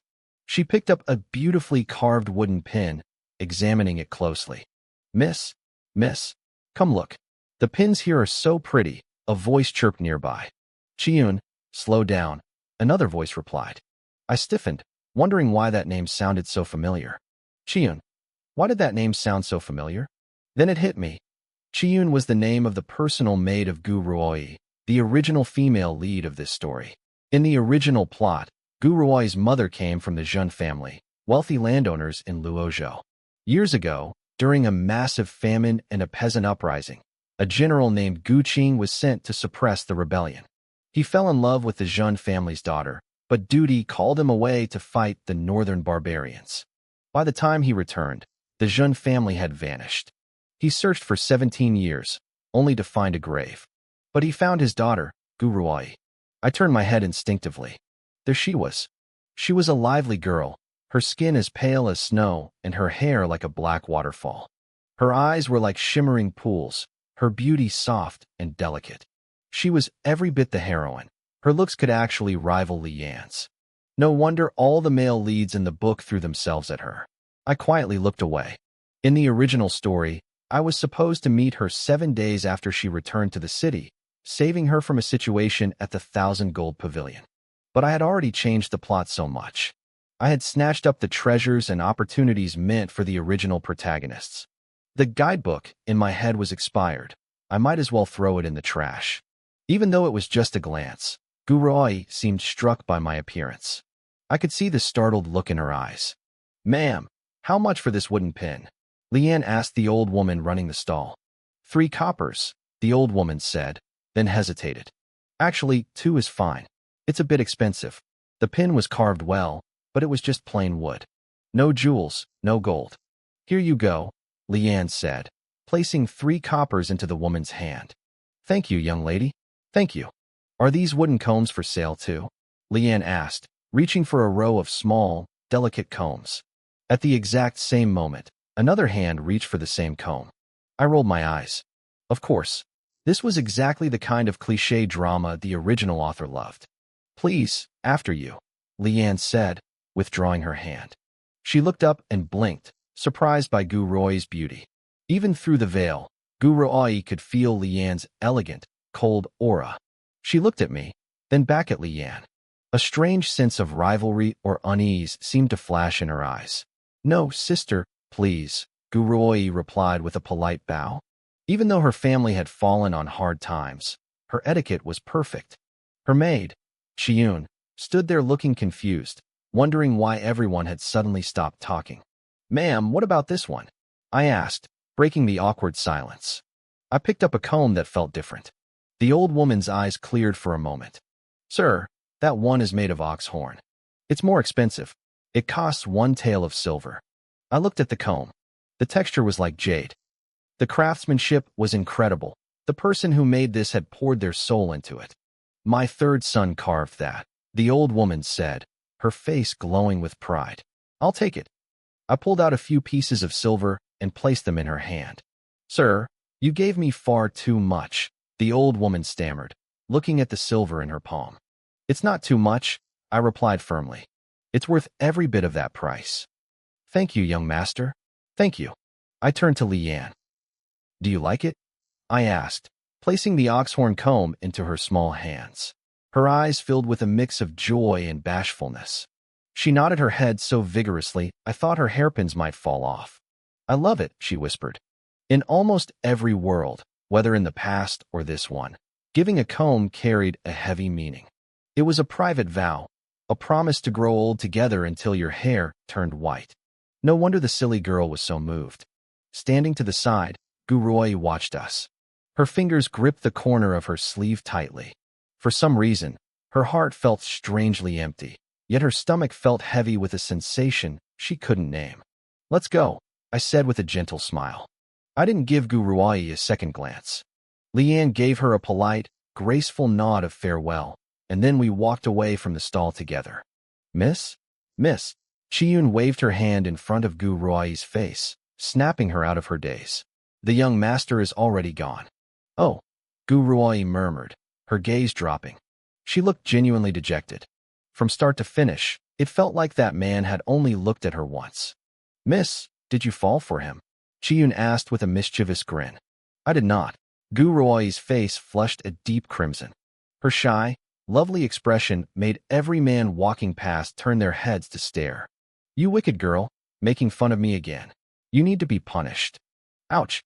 Miss, be gentle. You're going to bruise my cheeks. As they played, Shanghai walked past the stall and frowned. He recognized Guroi as the daughter of the Marquis of Wuqing.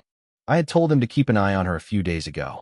She was beautiful, certainly, but he didn't see anything particularly special about her.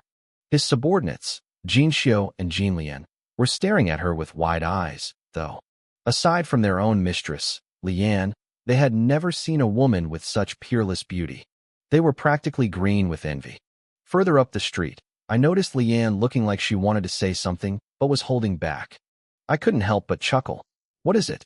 Are you still thinking about that girl back there? She remained quiet, her little head clearly spinning with overthought. Yes, Lian admitted softly. That was the first time I've ever seen such a beautiful girl. She had such a noble aura. She must be a lady from a great family. Her small hands nervously picked at her clothes. She rarely left the mansion, but she often heard rumors about the great beauties of Tianwu City. Her grandfather always told her she was 1,000 times more beautiful than any of them, but she knew he was just trying to comfort her. Because of her pale blue eyes, she carried a deep-seated insecurity that she couldn't shake off. Seeing Gu Ruoi had amplified that feeling. She couldn't help but wonder, if I had met Gu Ruoi first, would I have ever chosen someone like her? Someone seen as an omen of bad luck? Are you sure that was the first time you saw someone that beautiful? I asked, suddenly grabbing her hand. Lian lowered her head quickly. I wouldn't dare lie to you, Your Highness. You silly girl, I said, my heart aching for her. Do you never look in a mirror? The rumors and the way society treated her had left deep scars on her heart. I needed to fix that. Lian, I said, catching her off guard. You are the most beautiful person I have ever seen. Those eyes are the most beautiful eyes I have ever encountered. Whether in the past or now, you are my future princess. I won't allow you to belittle yourself. I spoke with a tone of command, but my actions were tender. I reached under her white veil and gently flicked the tip of her delicate nose. She tried to shy away, but I held her hand firm, trapping her in place. She was so embarrassed, she looked like she wanted to bury her face in her chest. Your Highness, she protested piteously. I'm not silly. By the time we finished wandering, it was past noon. I decided to take her to a restaurant I owned to have some lunch. I wasn't worried about her getting tired. People often underestimated her. Lian wasn't just a girl with special eyes. She was a genuine martial arts expert in the Huaxian realm. In the original plot of this world, she eventually became a powerful female general who could break through an army of tens of thousands. We sat in a private room while Hai and the guards ate in the room next door. Lian ate with extreme grace, taking tiny, ladle-like bites. It was almost frustrating to watch. Since we had plenty of time, I didn't rush her. I spent the meal expertly peeling crabs for her. "Your Highness, I'm full," she whispered, looking at the pile of food I'd put on her plate. She looked like a child who was afraid she'd done something wrong. "Really full?" I asked, my hands pausing. "Yes, really, truly." She sounded urgent, terrified I wouldn't believe her. "All right then, I'm still hungry." I reached over and pulled her plate toward me. In this world, resources weren't as abundant as back on Earth. Even with the high-yield crops I'd introduced from overseas, a natural disaster could still lead to famine. I hated waste. "Your Highness, don't. It's dirty." Lian reached out to stop me. She couldn't wrap her head around a prince eating her leftovers. I caught her fluttering hand and smiled warmly. "What's dirty about it? Do you think I'd be disgusted by your saliva?" "No. It's just, you are a prince. How could you? How could you?" Her face started to burn. She didn't know which question to answer first. "How could I what?" Before she could finish, I pulled her into my arms and leaned down. I kissed her. I had spent years thinking about her.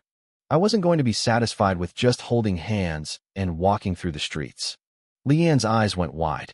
Her body trembled, and she felt a sudden heat rising within her. Her hands instinctively pressed against my chest, and eventually, her eyes fluttered shut as she melted into the sensation. After a long moment, I finally let her go. I didn't care about the social taboos or the proper way for a man and woman to behave. I kissed her, and after we were married, I planned to do it every single day. Lian looked dazed, her lips glistening, her breath coming in short, fragrant gasps. Her face was so red it looked like it might bleed. She stayed slumped in my arms, completely powerless. "You silly girl," I teased. "You were the one who told me to eat yours."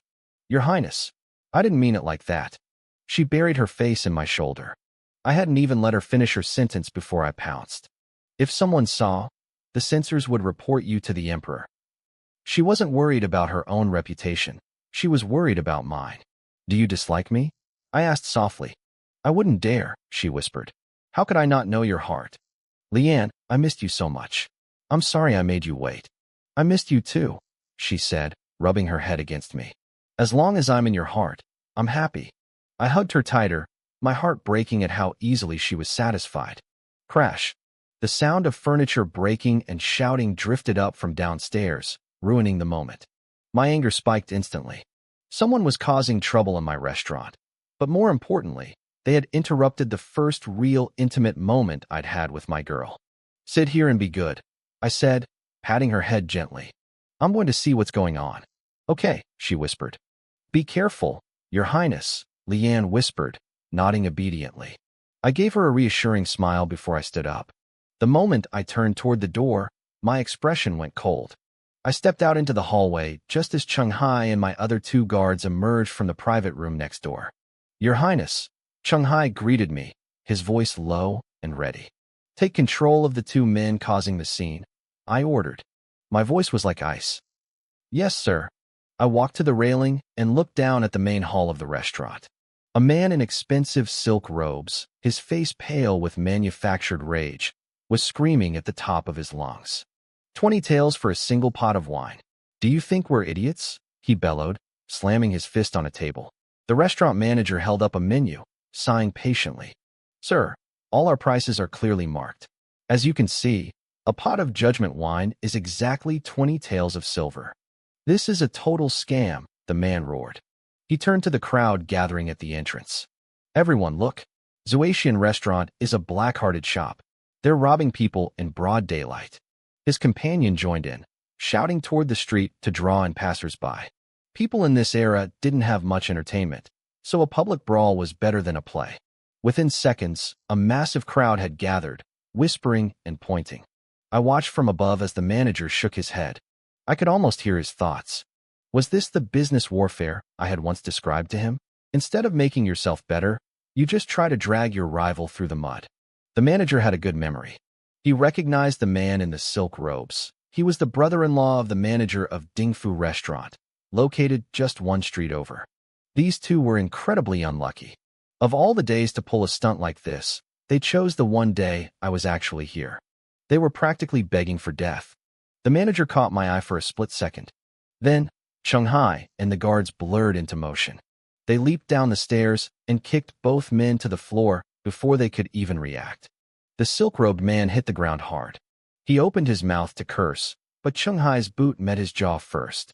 A spray of blood and a dozen teeth flew across the floor. "How many heads do you have to spare, bothering His Highness while he eats?" Shanghai asked, drawing his long blade with a terrifying metallic ring. The man's companion froze, a sword pressed against his throat. He didn't even dare to breathe. I slowly walked down the stairs. The moment I appeared, the crowd outside gasped. "What a handsome young master. Wait, isn't that Prince Chu?" "What? The prince is here." The manager hurried over and bowed deeply. "Your Highness." He quickly explained the situation, though I already knew the details. "Dingfu Restaurant." I repeated the name slowly. "I remember now. Isn't that my fourth brother's property?" Dingfu Restaurant belonged to Shun Jingyu, the Prince of Song. "Take these two to the capital prefecture," I said calmly. "And make sure you mention my name when you hand them over." The manager stiffened. I was essentially slapping the Prince of Song in the face publicly. "You know what to do next, right?" I asked him. I understand, the manager replied eagerly. He knew this scandal would hurt our reputation if left alone. His job now was public relations. He was going to spend a little money to ride this wave of heat and turn it into a massive advertisement for Zuishin Restaurant. I raised an eyebrow, impressed. He was actually applying the modern marketing tactics I taught him. "Good. Go on then," I said. "Don't worry about the Prince of Song. I'll handle it." This whole farce was likely just a stupid idea from the Dingfu manager. It wasn't a direct attack from my brother yet, but it gave me the perfect excuse to meet Shun Jingyu outside the palace. With my backing, the manager went into overdrive. He announced that everyone currently dining would have their meals for free. He started handing out fruit to the crowd outside, and even brought out 2 massive jars of wine for free tastings. By the time the street guards hauled the 2 troublemakers away, the mood had shifted from a scandal to a celebration. I led Shanghai and the others back upstairs to finish my business. Meanwhile, at the Prince of Song's estate, things were much darker. Qian Kai, the manager of Dingfu Restaurant, had rushed to the capital prefecture to bail out his brother-in-law, Ning Er. The officials there had sent him packing with a single sentence: "Your brother-in-law offended Prince Chu." Qian Kai felt the world spinning. He collapsed on the ground. When he got back to his restaurant, his wife started screaming and crying, demanding he save her brother. With no other choice, he went to beg his master. "Your Highness." Qian Kai knelt in the courtyard, his voice trembling with terror. Inside the hall, Shun Jingyu was wearing gold-plated finger guards. He held a strip of raw meat in the air. A dark, ink-colored bird suddenly lunged from its cage and snapped the meat up. "Good boy," Shun Jingyu smiled, stroking the head of the crossbill bird. The bird let out a piercing, screeching cry that made Qian Kai shiver in the dirt outside. Shun Jingyu finally turned around. "How long has he been kneeling?" "Half an hour, Your Highness," a maid whispered. "It's getting late. Prepare dinner," he said, ignoring the man outside entirely. The sun rose the next morning. "Is he dead?" Shun Jingyu asked as a maid helped him dress. I don't think so, Your Highness," she stammered. In the courtyard, Qian Kai forced his bloodshot eyes open. When he saw Shun Jingyu walking toward him, he tried to speak, but his lips were cracked and dry. His voice sounded like the screech of that black bird. "Bring him in," Shun Jingyu commanded. He sat on his throne, fingering a string of jade beads. 2 guards dragged Qian Kai inside and forced his mouth open, pouring a ladle of water down his throat so he wouldn't die just yet. "Qian Kai," Shun Jingyu said softly, "do you know what you did wrong?" I know, Your Highness. Please spare me." Qian Kai crawled forward, banging his head against the floor. Clink! A gold-fingered guard hit the floor in front of him. Qian Kai stared at it, confused. "It's for you," Shun Jingyu said with a chilling smile. Qian Kai didn't dare refuse. He grabbed the gold piece with shaking hands. He knew his master well. If he didn't take what he gave, the alternative was far worse. "I always heard one of my 3 older brothers was behind Zuishin Restaurant," Shun Jingyu mused to himself. I never expected it to be my good younger brother who's been gone for 5 years. Old Sixth, you really do keep surprising me. How interesting. He looked down at the manager. Qin Kai, your brother-in-law is the accountant at Dingfu, isn't he? Yes, your highness. Wenwu, Shen Jingyu called out. A refined, elegant man in light robes stepped forward. Go with him to the capital prefecture. Qian Kai was overjoyed. He bowed until his head hit the floor again. The guards carried him out, following the elegant Wenwu. Prepare the carriage, Shen Jingyu ordered. We're going to the Prince of Chu's estate. I wasn't surprised when I heard he had arrived. Fourth brother, I greeted him as he walked in. Sixth brother, congratulations, Shen Jingyu said, his voice smooth and charismatic. He sounded genuinely happy for me. I heard you're finally marrying your lady. I brought some small gifts. Please don't reject them. His guards opened a wooden box. Inside was an 8-piece set of jewelry, rings, earrings, bracelets, all made of pure gold and inlaid with priceless jade. It was dazzling. Thank you, fourth brother, I said, gesturing for my servants to take it. I gave him a natural smile. Among all the princes, he was easily the wealthiest. His mother, Consort Zhao, was the daughter of the richest family in Gusu. When the emperor rebuilt the capital years ago, the Zhao family paid for most of it. They were royalty in everything but name. I heard there were assassins the other night, Shen Jingyu said, folding his hands behind his back. I hope you weren't hurt. I walked through the courtyard, looking around at the walls and the stone paths. Even though my servants had cleaned up, the scars of the struggle were still visible. Chipped masonry and dark stains told the story of the night before. Don't mind the mess, fourth brother, I said with a bitter, weary smile. I made sure to look like a man who had barely escaped with his life. I was lucky to survive. My people, however, took the brunt of it. Many were injured. Shen Jingyu looked at the damage, his expression softening with pity. I happened to be well acquainted with the merchants at the Yahang market. A new batch of barbarian mercenaries just arrived. If you need more guards, sixth brother, I can put you in touch with them. I appreciate the offer, I replied, shaking my head slightly. But my estate is only so large. I don't think I have room for many more people. Tianwu City hasn't been peaceful lately, Shen Jingyu said, sounding genuinely regretful. You must be extra careful. Thank you for the warning. I'll keep my eyes open. We reached the pavilion and sat down. I gestured for the servants to bring out the exact same tea and snacks I had served Shun Tingfeng the other day. Shen Jingyu took a sip and his eyes lit up. Truly excellent tea, he praised. If you like it, please take some back to your estate. Then I won't be polite, he laughed. He leaned back, his gaze drifting toward the distant horizon. He let out a long, heavy sigh. You know, sixth brother, sometimes I really envy you and our fifth brother. I set my cup down with a light chuckle. Oh, one of us is about to get married, and the other spends his days wandering and playing.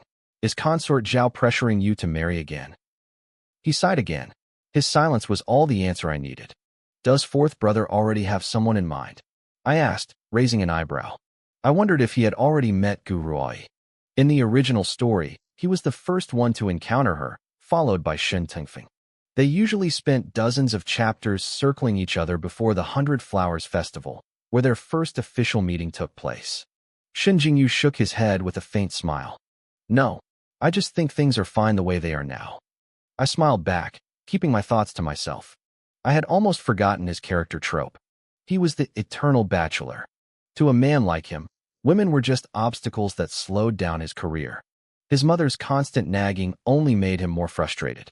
In the original plot, if Gu Ruoi hadn't appeared, people would have started whispering that he preferred the company of men. We chatted idly for a while, the conversation slowly drifting toward business and court affairs. Suddenly, Shen Jingyu reached out and grabbed my hand. I jumped inwardly. Was the plot changing that much? Did he actually have those preferences now? Sixth brother, he said, leaning in. He was smiling, but it felt strangely intense. It made my skin crawl.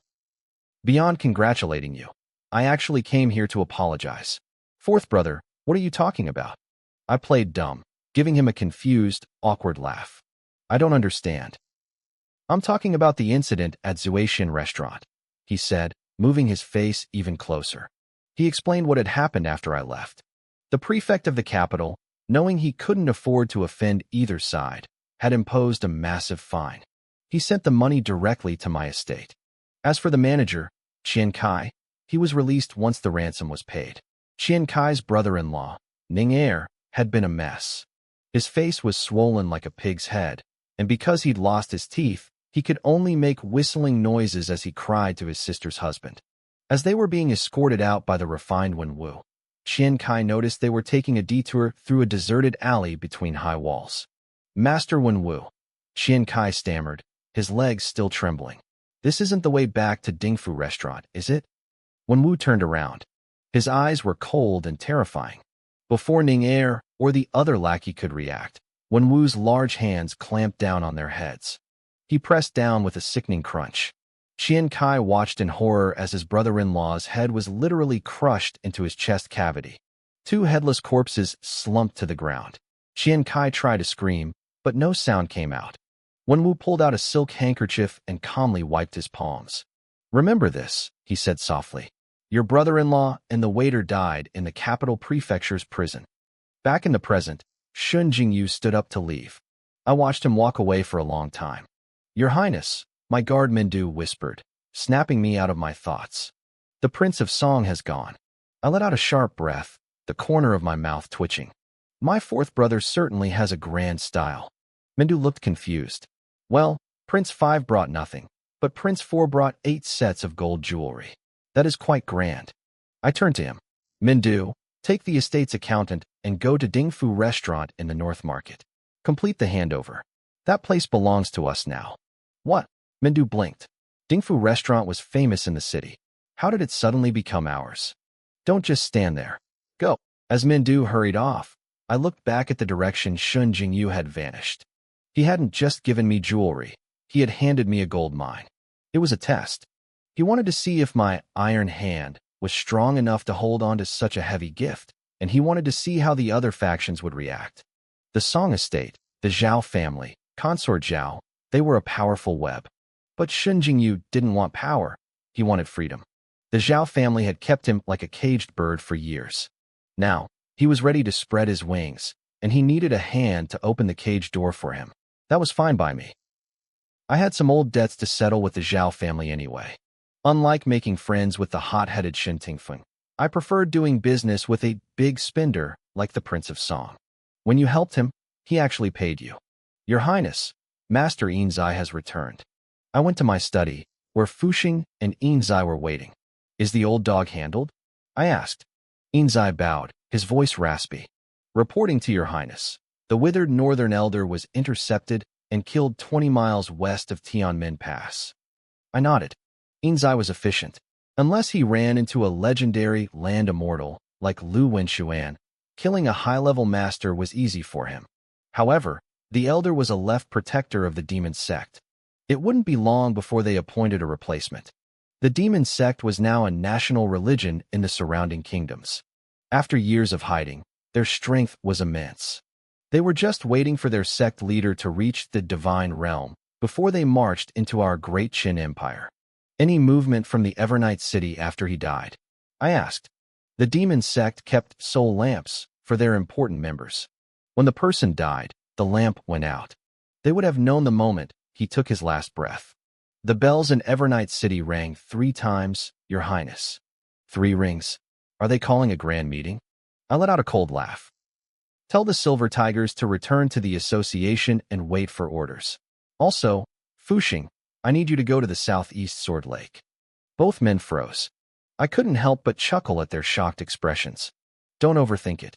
Tianwu City is getting dangerous. I need a decent weapon to protect myself. Take this with you. The sword will follow you once it sees it." I reached out, and an empty scabbard flew from the shelf into my hand. "Oh, and give my regards to that old man who's always fishing. Ask him if he's gone home empty-handed again today." Fuxing took the scabbard, a rare ripple of emotion crossing his usually expressionless face. I obey. After he left, I leaned back at my desk. The old dog was dead. The demon sect would pick a new protector and send new people to finish the mission. I couldn't push them into a corner yet, but I couldn't let them hide either. It was better to pick them off one by one, like a steady harvest. I opened my folding fan, feeling the faint intent of slaughter lingering on it. If I had taken the elder's head to the secret markets, I could have traded it for a lot of gold. Outside, the wind rustled the leaves of the pomegranate trees. Autumn was only 3 months away, and I knew that once autumn arrived, the real storms would begin. The northern barbarians were getting restless again. My rival, Shun Jinyu, felt he needed to play the dutiful son-in-law and help his father-in-law out. He snapped his fan shut, bored with the day's tasks. He had just handed over the Dingfu building to me. His subordinate, Wenwu, couldn't understand why he'd just give it away for free. Jinyu didn't like being questioned. He turned around, letting a blood-red crow land on his shoulder. He reminded Wenwu that he had taught him more than any scholar ever could. Then, in a flash of mental pressure, Wenwu felt his own throat being sliced open. It was a terrifying illusion, a near-perfect technique that made him feel death itself. Jinyu was warning him. He wasn't just a prince, he was a predator. Jinyu looked toward the horizon, thinking of his brothers.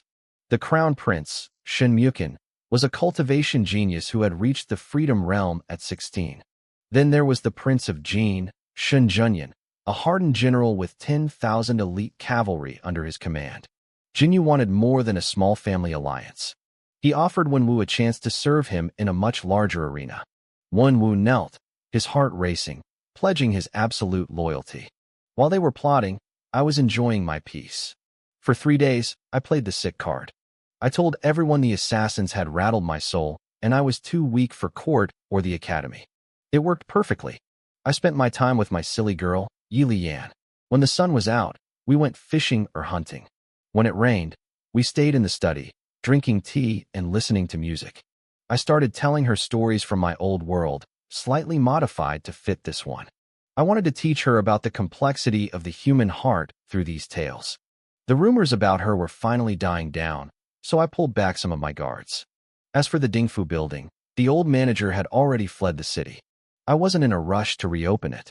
I wanted to renovate it into a hot pot restaurant first. Then, Mindu brought me a letter. It was an invitation from Du Dunming, the son of Duke Ongwa.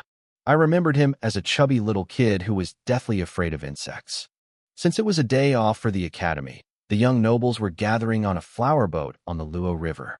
It was the typical high society scene: poetry, wine, and showing off. Du Dunming was an old friend, a real brother. I couldn't turn him down. Besides, I wanted to take Lian with me. She was too shy, and she needed to get used to these social circles. I wanted everyone to see her.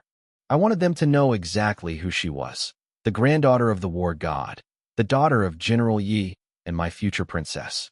I headed to the Yi mansion. Old General Yi Tiance was out, so the butler, Old Fu, let me right in. I felt more at home there than in my own palace. When I told Lian about the party, she panicked. She was terrified of making a fool of herself and embarrassing me. I just laughed. I never planned on letting you stay home. Before she could protest, I swept her off her feet in a princess carry. I figured I might as well practice for our wedding night. Her face turned bright red, and she curled into my chest, her small hands clutching my robes. My maids, Jinxiu and Jinlian, were giggling like crazy in the corner. I told Jinxiu to grab a veil for her, and we headed out. The Luo River was beautiful. It was a massive canal that cut through Tianwu City, lined with shops and packed with massive flower boats. The air was filled with the sound of music and laughter. But as soon as I stepped off the carriage, I felt a sudden pang of regret. The boats were covered in beautiful, scantily clad performers dancing in the wind. If Lian saw this, she might think I was the kind of degenerate prince who spent all his time in places like this. I realized I had a lot of explaining to do. I blamed Du Dunming for this. Why couldn't he have picked a simple tea house for a gathering? Now, I had to fight to keep my reputation clean. Careful, Lian, I whispered, turning to help her down from the carriage. Even with the veil shielding her face, her eyes were sharp. She immediately noticed the flower boats lining the Luo River. Seeing the courtesans and the rowdy parties on the water clearly shocked her. She looked away quickly, her face flushing. "Your Highness, do you come here often?" she asked softly. I felt a cold sweat. It was exactly what I was afraid of. Du Dunming and his crew are always here, I explained quickly. But I've been away for 5 years. I haven't set foot in a place like this since I left. I wasn't lying. I had been on flower boats before, but usually to hunt someone down or gather intel.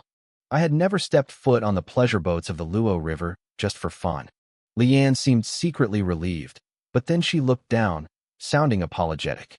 I'm sorry, Your Highness. I shouldn't have asked something so rude. I know what you're thinking, I said, giving her hand a reassuring squeeze. Don't worry. I'm not that kind of man. I could say that with total pride.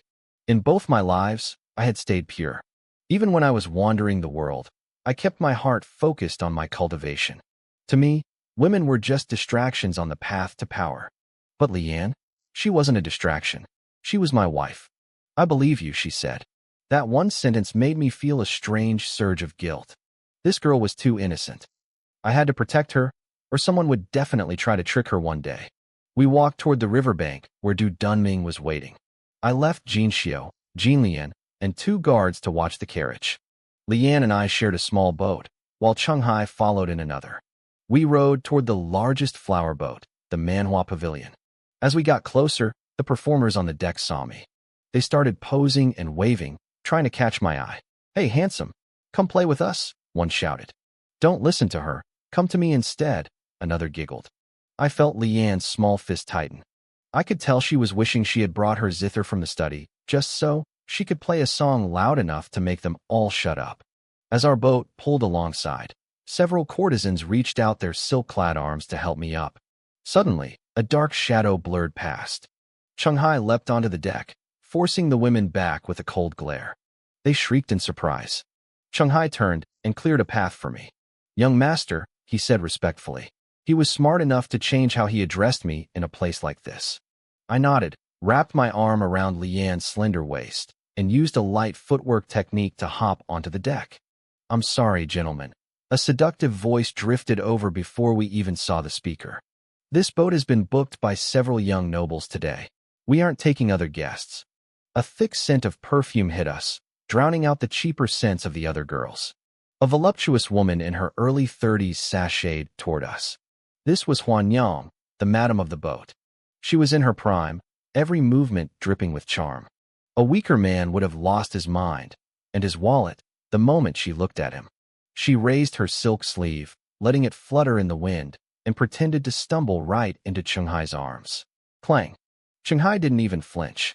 He kept his sword in its sheath, but used the hilt to shove her back hard. Huan Yang clutched her stomach, looking shocked and hurt. She looked up at Chung Hai's zombie face and pouted, realizing he was just a stubborn soldier. She turned her attention to us. She noticed Leanne first. Even though Leanne was wrapped up and veiled, her elegant aura was impossible to hide. Huan Yang probably figured she was a noble daughter. Then, she looked at me. She saw my posture, the authority in my eyes, and the flash of gold at my waist. The words imperial royalty must have flashed through her mind like lightning. Oh, please forgive me, young master.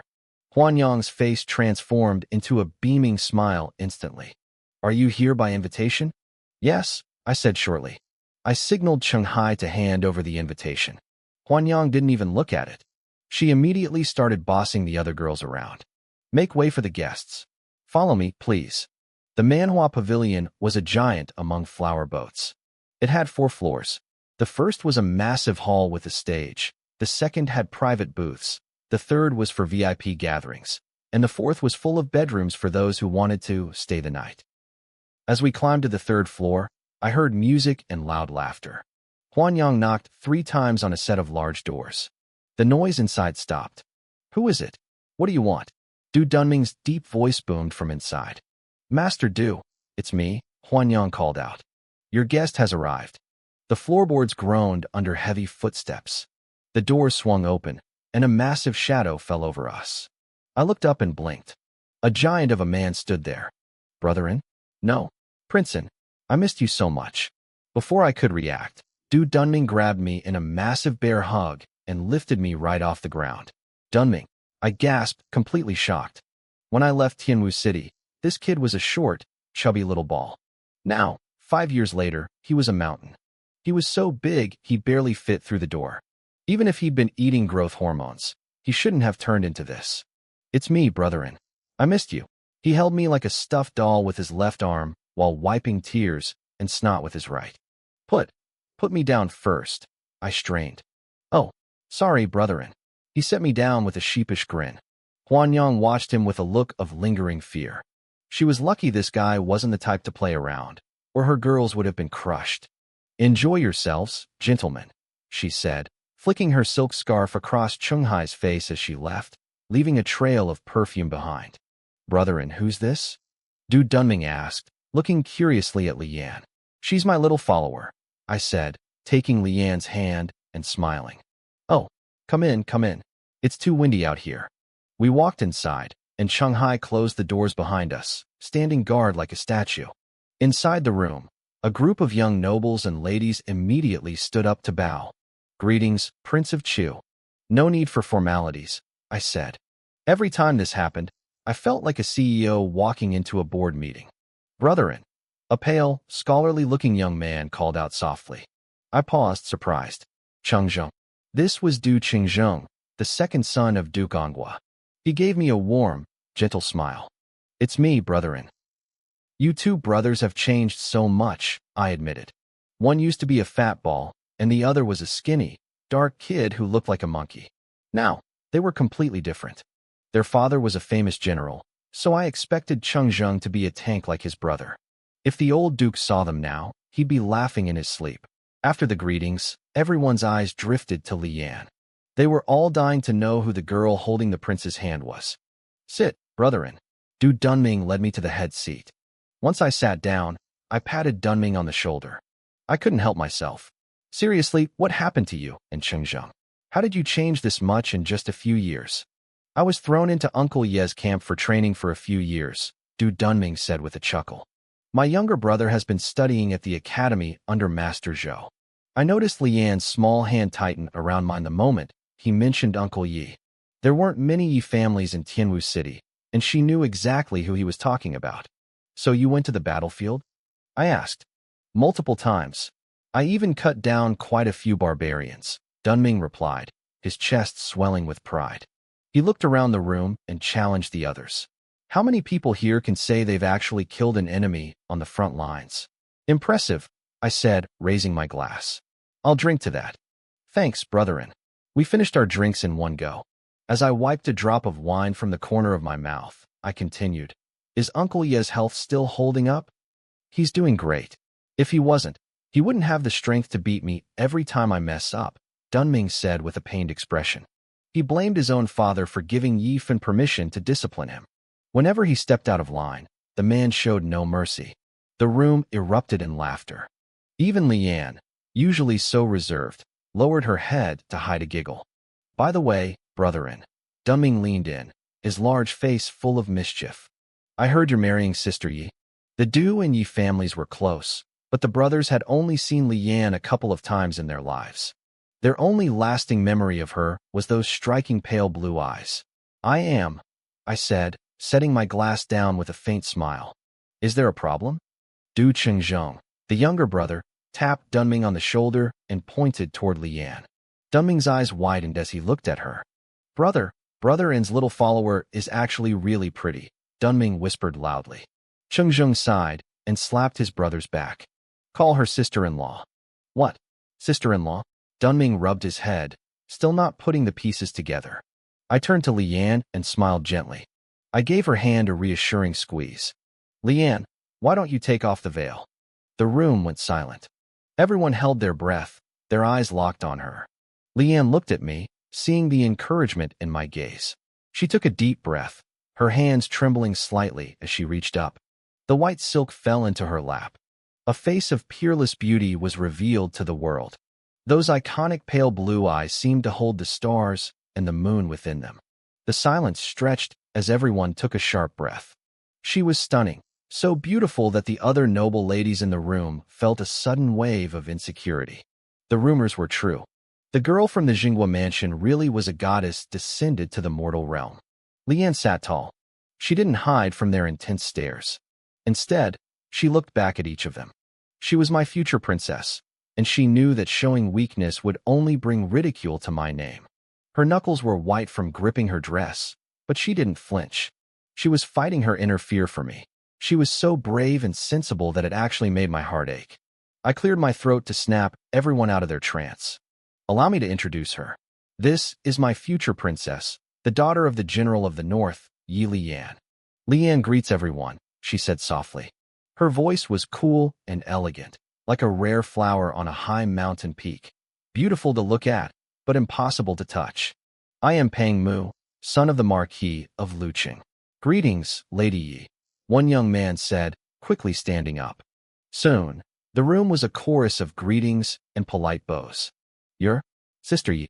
Dunming grabbed his head with both hands, his face a mask of pure shock. Chengzheng just sighed again at his brother's slowness. Lian nodded, her tone softening slightly. It has been a long time, young Master Du. She didn't have many childhood friends, so she remembered the Du brothers well. Like me, she was surprised by how much they had changed. Sister Yi, no sister-in-law. Sister Yi. Dunming was so flustered he couldn't get his words straight. Call her sister-in-law, I said, patting his back. Lian's ears turned bright red. She looked like she wanted to punch me with those tiny fists of hers.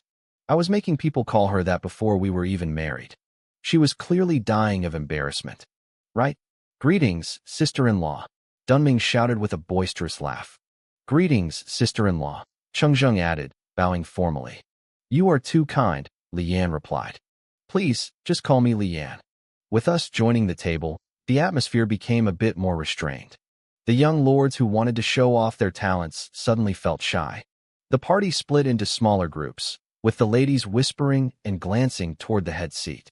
The Du brothers kept pestering me for stories about my 5 years away. Dunming drank heavily and bragged about his battles, while others listened like students in a classroom. To them, I was a window into a world they had never seen. They were like young eagles in a gilded cage, waiting for their parents to let them fly into a pre-planned sky. The world outside was interesting, but Tianwu City was its own kind of battlefield. They longed for the horizon, not realizing how many people were dying just to stand where they were standing. As the party wound down, Dunming was visibly drunk. He grabbed my arm, his face flushed. Brotherin, next time you go out, you have to take me. I want to see the world too. Don't leave me behind. I'm strong. I can be your guard or carry your bags. Fine, I laughed. But don't regret it. The world isn't all fun and games. I won't regret it. Just don't ditch me, he slurred. Chengzheng helped his brother up, looking apologetic. Sorry, brotherin. He's loved drinking ever since he got back from the north. It's fine. The north is cold. Wine is a necessity there, I said. Besides, I like his honesty. We walked out as the wind blew over the river, creating golden ripples in the light. The room behind us was a mess of leftover food and empty bottles. Did you have fun today? I asked Lian softly. Today was about building her reputation and letting her meet people her own age. I was very happy, she said, nodding. Her veil was tucked away now. It was her first time making friends who weren't her servants. She had received compliments, made plans to go shopping, and felt like she was living a dream. Well, since you promised to go shopping with them, you can't flake on them, I teased. Flake on them. Lian tilted her head, looking confused by the slang. I started, trying to explain. It means missing an appointment or breaking a promise, I explained. Lian nodded, her eyes wide with understanding. Lian has learned something new. I would never break my word to them. A soft blush crept up her cheeks, and her voice dropped to a shy whisper. I felt a bit awkward. I realized I might have just taught her slang she probably shouldn't be using in high society. It's getting late, I said, clearing my throat. Let's head back. Before she could move, I leaned forward and gave her a quick, soft peck on the cheek. The faint pink on her face instantly turned into a deep, burning crimson. Your Highness, she gasped, caught completely off guard.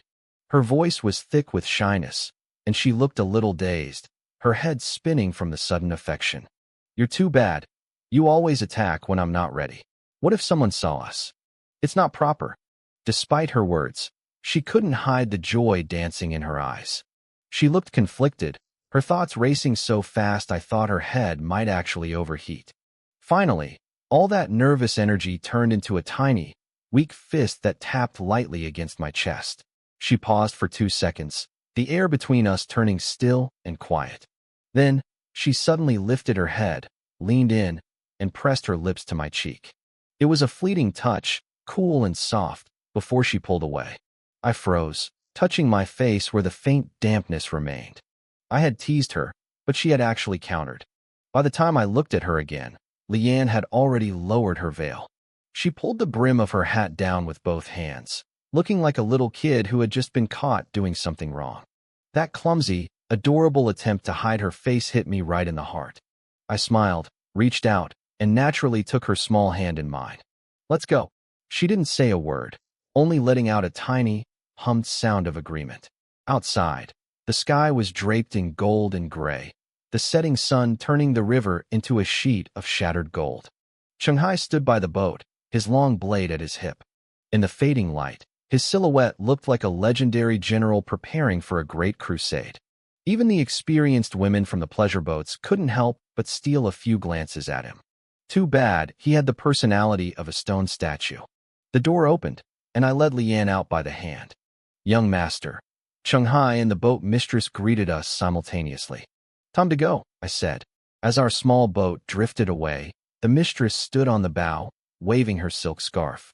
"Safe travels, young master," she called out sweetly. She was smart enough not to shout the usual "come back soon" while I was with a lady.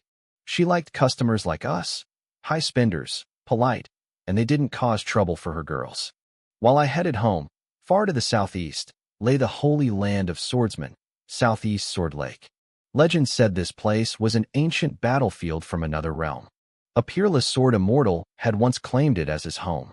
Eventually, he rode his sword east and never returned. Later, a clan of blacksmiths moved in, finding the rare ores they craved. They stayed for generations, and the swords they forged filled the surrounding plains. Then, a massive flood came from the east, drowning everything. The clan vanished, but their swords remained beneath the water. Centuries later, a traveling scholar fell into the lake. When the villagers pulled him out, he was clutching a rusted iron sword. Curious, the local youths dove in to explore. They were horrified to find the lake floor carpeted in countless swords. No matter how hard they pulled, not a single blade would budge. The scholar, however, lost his mind. He gave up his exams and sat by the lake every day, cradling that rusted blade. Years passed until one day, he stood up and laughed at the sky. "A green lotus glows in the eye.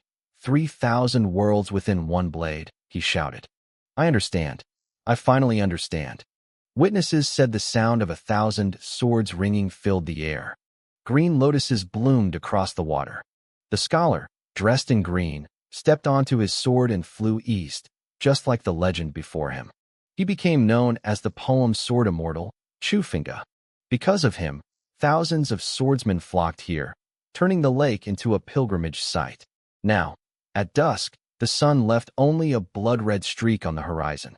A thick mist rolled over the water. At the end of a wooden pier, an old man in a straw raincoat sat hunched over, holding a bamboo fishing pole. Splash! The old man's drooping eyes opened.